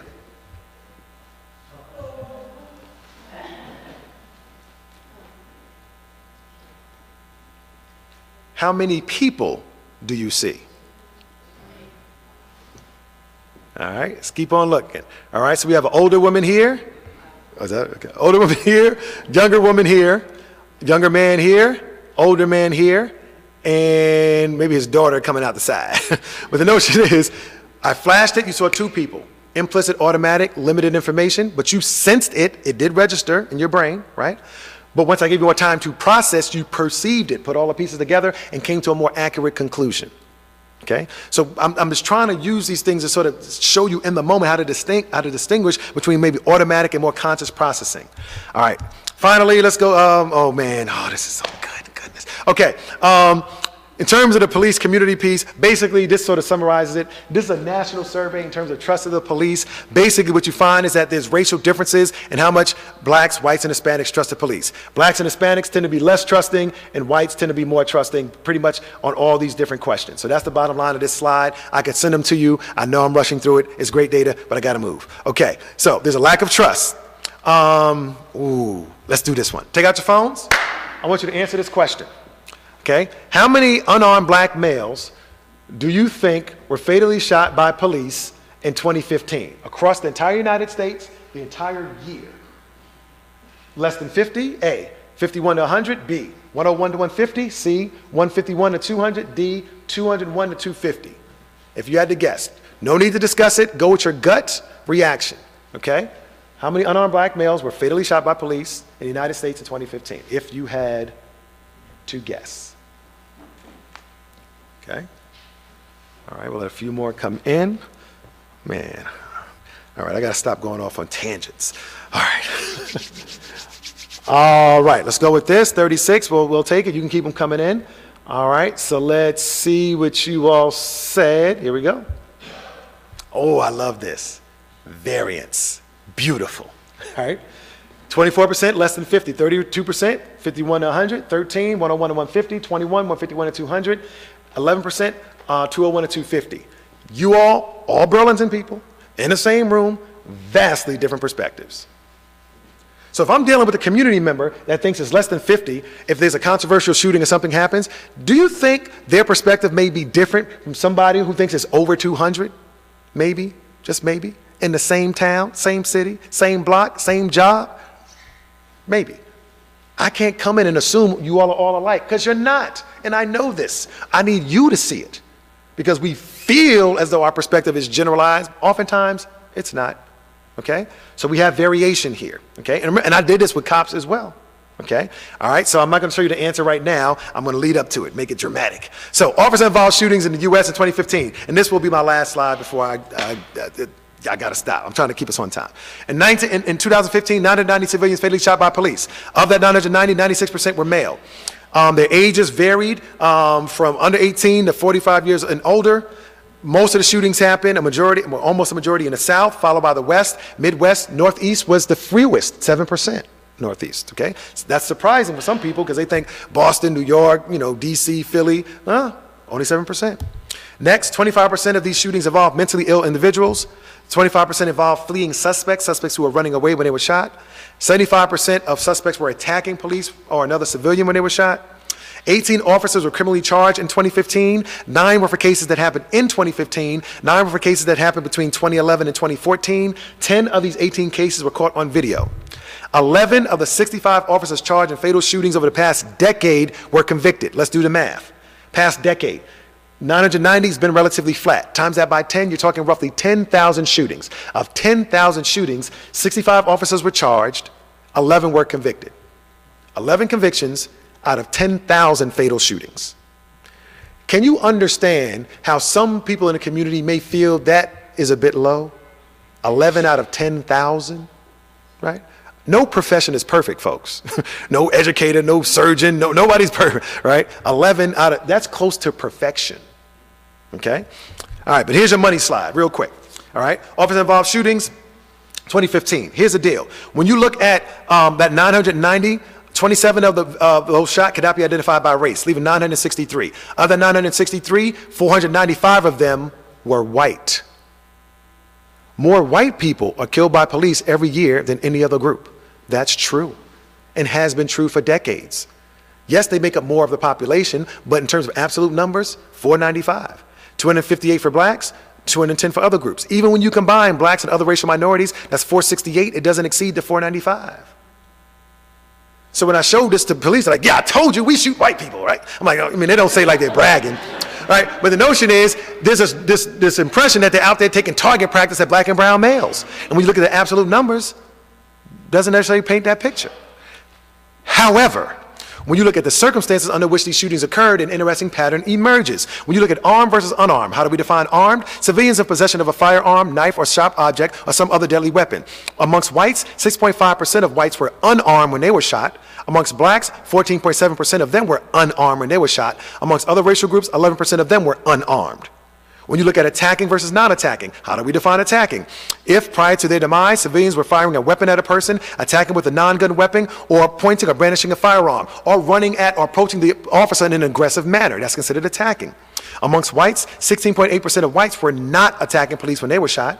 24.4% of blacks were not attacking police when they were shot, and 31.4% of other racial minority groups were not attacking police when they were shot. Here's the thing, folks. Multiple things can be true at the same time. On the one hand, more white people are shot by police every year than any other group. That is true. But under certain circumstances that are the least threatening circumstances, non-attacking and unarmed, those shootings are disproportionately black and brown. That is also true. Both things can be true at the same time. And every once in a while, two inconvenient truths can bump up against each other. And there's tension, and there's friction, and it's tense, and it's awkward. Why? Because police walk in, and they focus on the 495. I told you.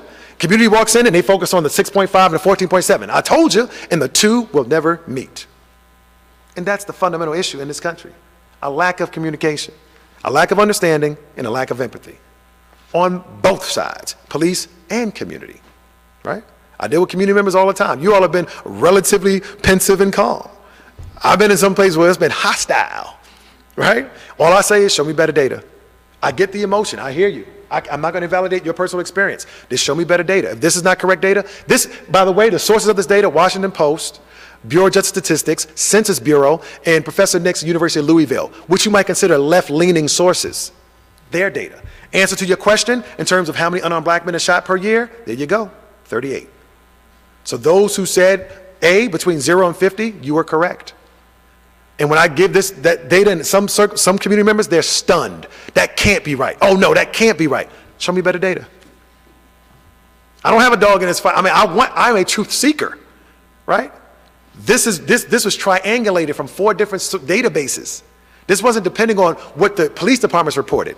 These were journalists going into the city examiner and so forth, multiple sources. Yes, sir.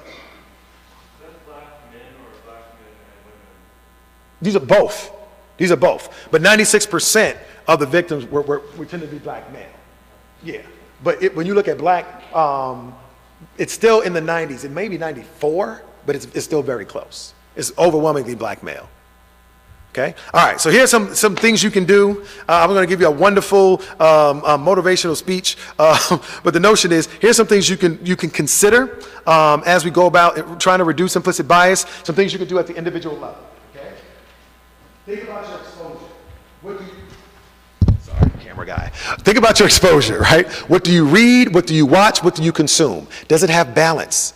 I showed you some data earlier about black males being seen as taller, stronger, and so forth. Anybody in here a football fan? Watch football, anybody? Okay. We just had the Super Bowl. Say you're a football fan, and in the fall you watch college games on Saturday, Division I, 2 games, and on Sunday you watch the 1 o'clock game, the 4:30 game, Sunday night football, Monday night football, and Thursday night football. 25 to 30 hours of football per week. What percentage of the NFL, roughly, is African American? Roughly 70 to 75%, right? In Division I, the televised games, 60 to 70%. By being a football fan, week after week, month after month, year after year, you are overexposed to the physicality of black male bodies.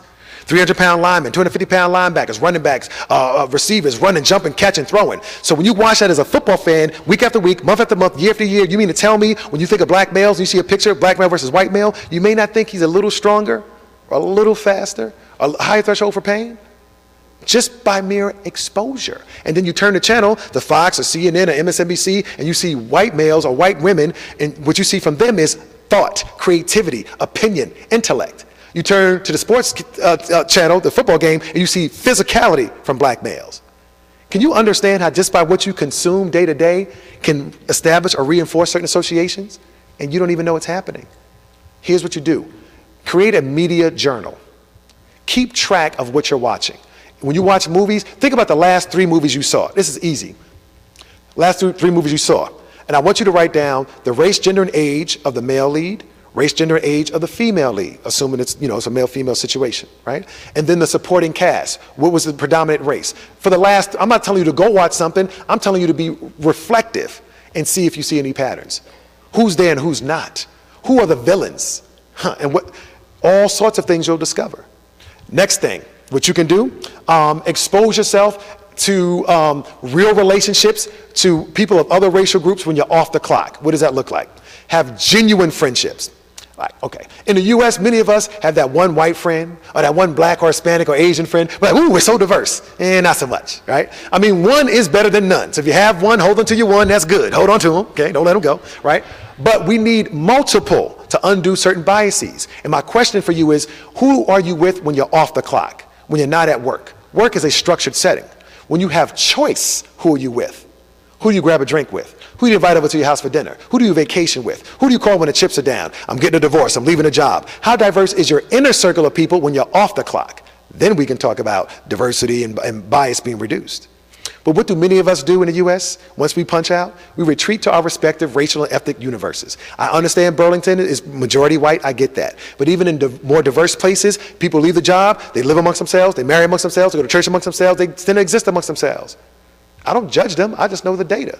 It won't reduce bias, it's comfortable, I get it, right? But that's sort of how we do in this country, typically. Okay, so I'll stop there. I know we're at 9 o'clock, and I thank you for being with me, but I do want to take at least some comments or quick questions. So folks, can you give me like 5 more minutes? Is that okay? Because I wasn't fair. I went over, but I want to make sure we have the benefit of some discussion. So any thoughts, questions, feedback, comments? Thank you. Yeah, thank you. Okay, appreciate that very much. Okay. Y'all don't have to be nice to me. You can push back. I like the feedback, though. That's good. That's good. All right, let's go 1 and then 2. Yes, sir. So earlier you said that race, gender, and age are sort of the things we like implicitly, automatically categorize people. Mm-hmm. In the United States, you said in the United States. Right. Is that very different in other parts of the country or other parts of the world? Yes. And so that's a U.S. issue. Right, because the thing is, race as a construct, as a basis for bias, based upon our demographics, has different meanings. So if you go to some countries that are more homogeneous, go to Korea, a lot of Southeast Asian countries, people tend to look more similar. Folks, you all have traveled internationally. You know that the U.S., we're kind of cool in our diversity piece. I mean, we have a lot of people from a lot of different places. There are some countries where people just overwhelmingly look the same, even in terms of height. And physical, I mean, eye color, hair color, skin tone, pretty similar. Japan, China, Korea, if you've been to those places, not a whole lot of variation, Okay? So race for them as a basis of bias would be irrelevant because there's not enough variation there. Family, clan, background, those sorts of things take more meaning. Even in African countries, tribe, so there's other bases. But Europe, Canada, here, race has more meaning to it, so that tends to be the basis there. Okay? Yes, sir.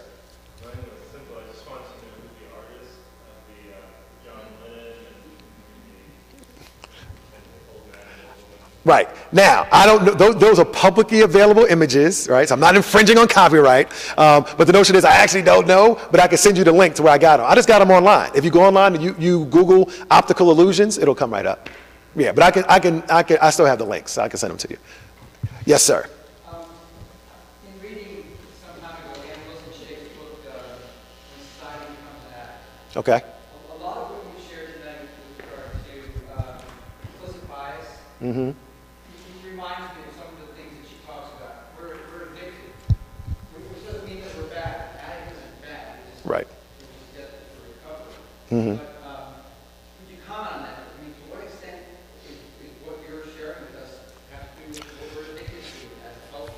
Right. So that's a very interesting frame for that, because some might say we're addicted to efficiency, because having biases can make the world more efficient. I don't need to know much individuating information about you. Where you from? What do you do? Are you married? Okay, I know you.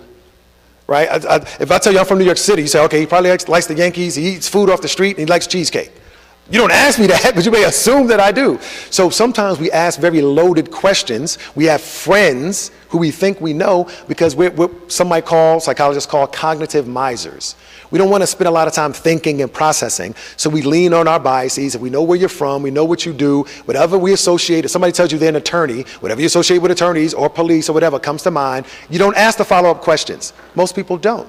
So some of us are addicted to that efficiency of the category. I don't need to know everything, just give me enough. It's a microwave psychology. It takes time to relate to a person, to ask them individuating questions, right? Why do you eat your food in order? Tell me about that. That's interesting. What about that? That's very idiosyncratic. That's specific to the person. It's easier for me to step back and just talk, because when you meet somebody socially for the first time, you go to a social event, you meet somebody, what are the typical questions you ask somebody you meet for the first time?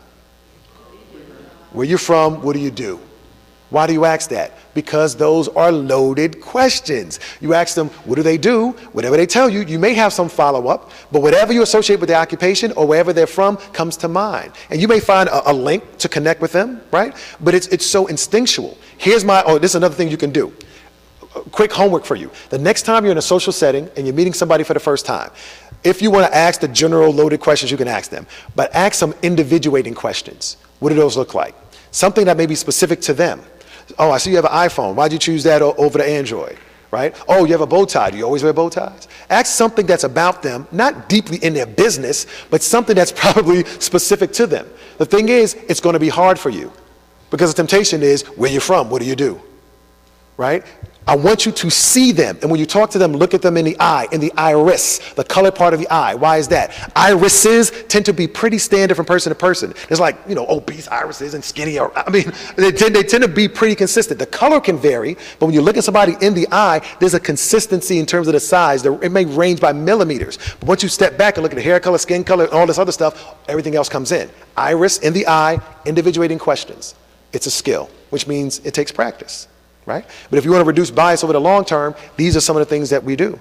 If you find you have a negative bias towards African Americans, go to the National Museum of African American History and Culture. Anybody been there yet in DC?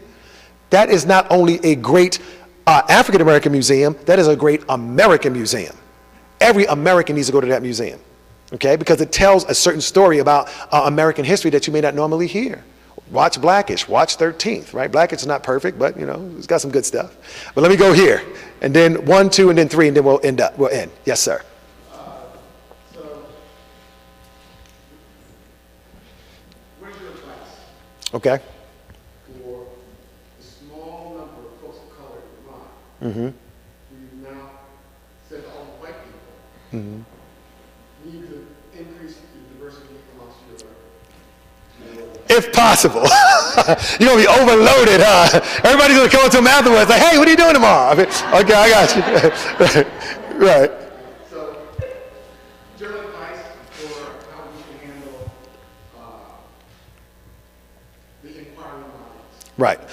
I think it comes down to specific comfort level, right? You don't want to be sort of almost an object of curiosity, right? You want it to be a mutual exchange of ideas and interests and so forth. You want it to be a sincere, authentic relationship, but also recognizing that you are in a place that there's a small percentage of African Americans. And so if you have a community of white folks who want to connect and want to learn, that's part of being here.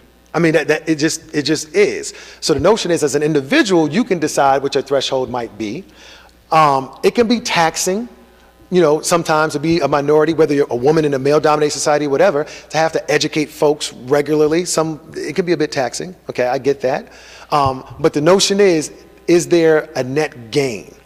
And if you feel that there's a net gain, once you weigh the pros and cons of you engaging some of your community members, I think if you have the time and capacity within your comfort zone, you should do so, right? But folks shouldn't feel forced. So white folks in the room, if you want to, and I understand you have a Somali population in here, okay? So you have pockets of different groups and so forth. They're not trinkets or tokens, to be touched. No, authentic, genuine relationships. You want them to learn about you, you learn about them in a mutual exchange, right? It shouldn't come across as paternalistic, right? I have white colleagues, good people, right?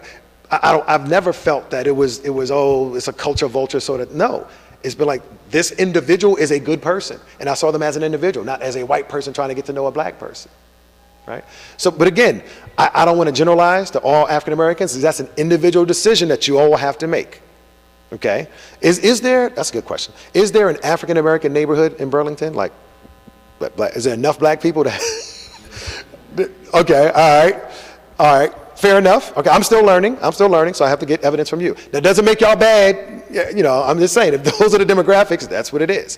All right, we had two more, and then we got to wrap. I thought there was a hand. Yes.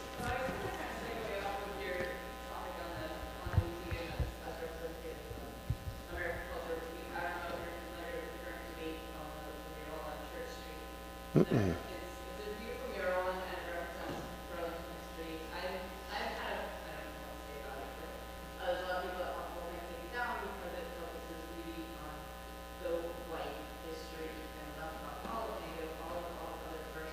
Mm. And there's a lot of speak and racist gets thrown out about it. Mm. Your opinion is that just unintentional bias or intentional racism? We'd have to talk. Mm. Yeah. Yeah, so I feel I'm at a slight disadvantage because I feel I need to know a bit more about the mural and its contents and its origins and so forth. But I will say this, that some perspectives come from a variety of sources, right? And you can be conflicted. Like, I didn't agree with people in the South in terms of the Confederate statues, but I understood why they wanted them up. So you can understand other people without agreeing. And if you can get there with each other, that is progress. Because you may not get to the point where you agree. But can you respect each other's perspective? Say, based upon your experience, I could understand why you see this as you do. I see it a bit differently, though. And my perspective is valid as well. Without more information, it's hard for me to really navigate that effectively. But it seems like you have, well, I don't really want to assume.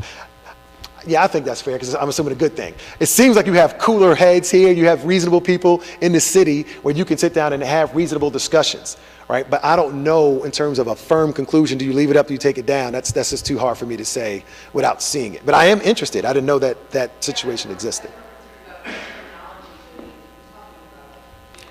Well, labeling people as racist.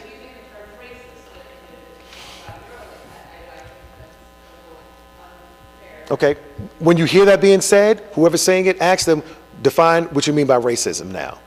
And listen to the definition quite clearly. And you can make progress there. Because in the elements of that definition, you can see whether that applies or not. Because if they're saying, some people's definition would say, you think your race is better than mine. And then you say, well, what evidence have I shown you that speaks to that? Right? Sometimes it may be there, sometimes it may not be. But digging into a definition will help. But yes, I agree. People throw those terms around liberally. I acknowledge that, right? I acknowledge that. Okay, but I do want to learn more about that situation. Last question in the back.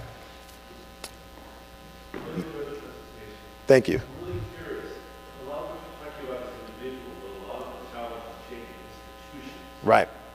So you can't say to the institution, well, I need a whole group of people to go. Well, maybe you can.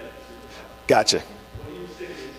Very good question. And I had 2 slides that dealt with that. So institutional recommendations. Okay. First is assessment.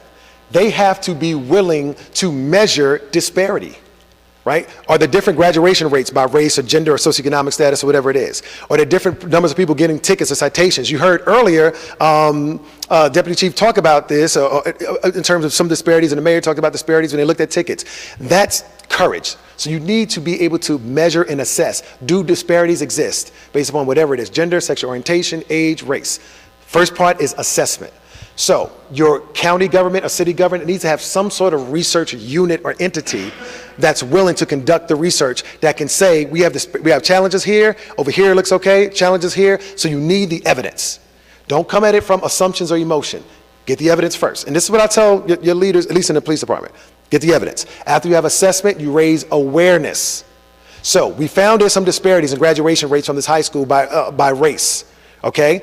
You go to those, you have your professional development with all those teachers and central office in Burlington Public Schools. Here's the data, okay? Now, matter of fact, what I do when I go to school systems, I ask them, because I know the data coming in, I'll do a poll and I'll say, what's the graduation rate for your Hispanic males or black males? And they click in and their data's all over the place because they don't even know, and it's their own institution.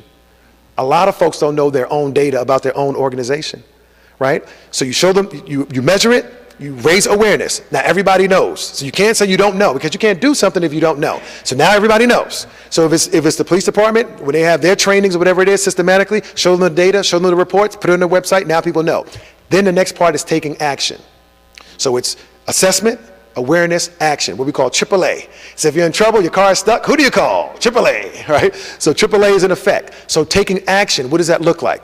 These are the specific steps based upon what you found to undo them. Say there's bias in hiring or recruiting. I didn't show you this study. There's a study that shows that, this is out of Chicago and out of Boston a year and a half ago. They sent resumes in for various jobs. Half of the applications had mainstream sounding names, Michael Johnson, Allison Jones. Half had ethnic sounding names, Malik Johnson, Aisha Jones. What did they find? Those with the ethnic sounding names, 30 to 40% less likely to be called in for an interview. Their qualifications were literally identical.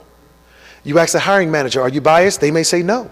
And he or she may literally be telling the truth. That's what makes it implicit. But when they saw Aisha's name on the application and you said, Aisha at least seems pretty qualified, why didn't you invite her in? They're not going to say because her name is Aisha. They're going to say because I didn't think she was a fit, making it implicit, and that's how this works. So what can you do? HR, you get the resumes, you strip it of all identifying information before it goes to the hiring manager, right? If you're hiring somebody for the job, it's their skills and experience. Their name shouldn't matter, their weight shouldn't matter, their race shouldn't matter, their age shouldn't matter if it's about the job. So you take that out. So what some HR departments doing, they're redacting, right? Or they're just taking it out if it's digital, and when the hiring manager gets it, all they get are the skills, experience, and relevant information, right? But again, that takes courage, takes a process, okay? But some organizations are trying to do that. Some organizations are audio recording the interview. One interviewer interviews everybody, audio records it, sends an audio file to everybody else on the committee, say it's 5 other people. They listen to audio because why? With a voice, I may not be able to tell age or body weight or physicality or attractiveness or height. It's just a voice. So there's certain things that can be done structurally. That's not eliminating the bias, but it's reducing the likelihood of a bias affecting an outcome. And that's maybe all that you can get. Success may not look like reducing people's bias in their head. It may look like, how do we reduce the link between biased thinking and biased outcomes? Okay? All right, and I can give you more offline. I saw a hand flash in the back, but we're over time. Let me say this in closing, and I didn't talk about the police. All right, so your cops, we had a session with them. It was 5 or 6 different departments, actually 6 or 7 departments over the last 2 days. We had a great session, great interaction. They stayed awake, they were engaged, they asked questions. At least in telling me, they seem to be affected by the information. They began to process it. They ask questions, okay? No department is perfect, but it seems like your departments are willing to listen and learn, okay? No industry is perfect, but it seems like they're willing to do some work to improve their outcomes, Okay? This is from the outside looking in. I've only been here for 3 days, but the signs that I'm seeing are positive. Okay? So I didn't come in, remember, they didn't bring me in to intervene in a crisis. They didn't bring me in to sort of, badge, bash, or white shame, nothing like that. I came in to provide your personnel, your law enforcement, with a tool, with a perspective that can enhance the work they're already doing. Okay? Del Pozo was already doing a bunch of other good stuff already. I've seen the 21st Century Policing Report. There are 59 recommendations in there. He's already implementing several of them. Implicit bias is just one of those 59 as well. Okay? So, I'm not saying you don't hold them accountable or challenge them. Absolutely do. But don't necessarily assume the most negative right now. I've seen their data as well. Actually, their data, go to their website. Burlington PD, they have the data online. The data actually looks pretty good. Right? So again, I haven't been brainwashed by cops, right? But I follow the evidence, I follow the data. And the data suggests, for the most part, there are some good signs here, but no organization is perfect.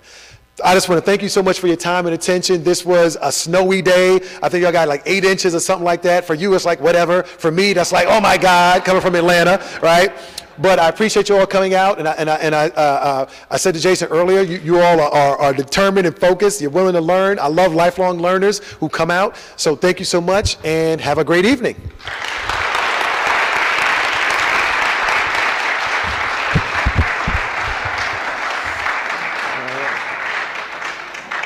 And if you want the slides, email me, and I can send you these slides.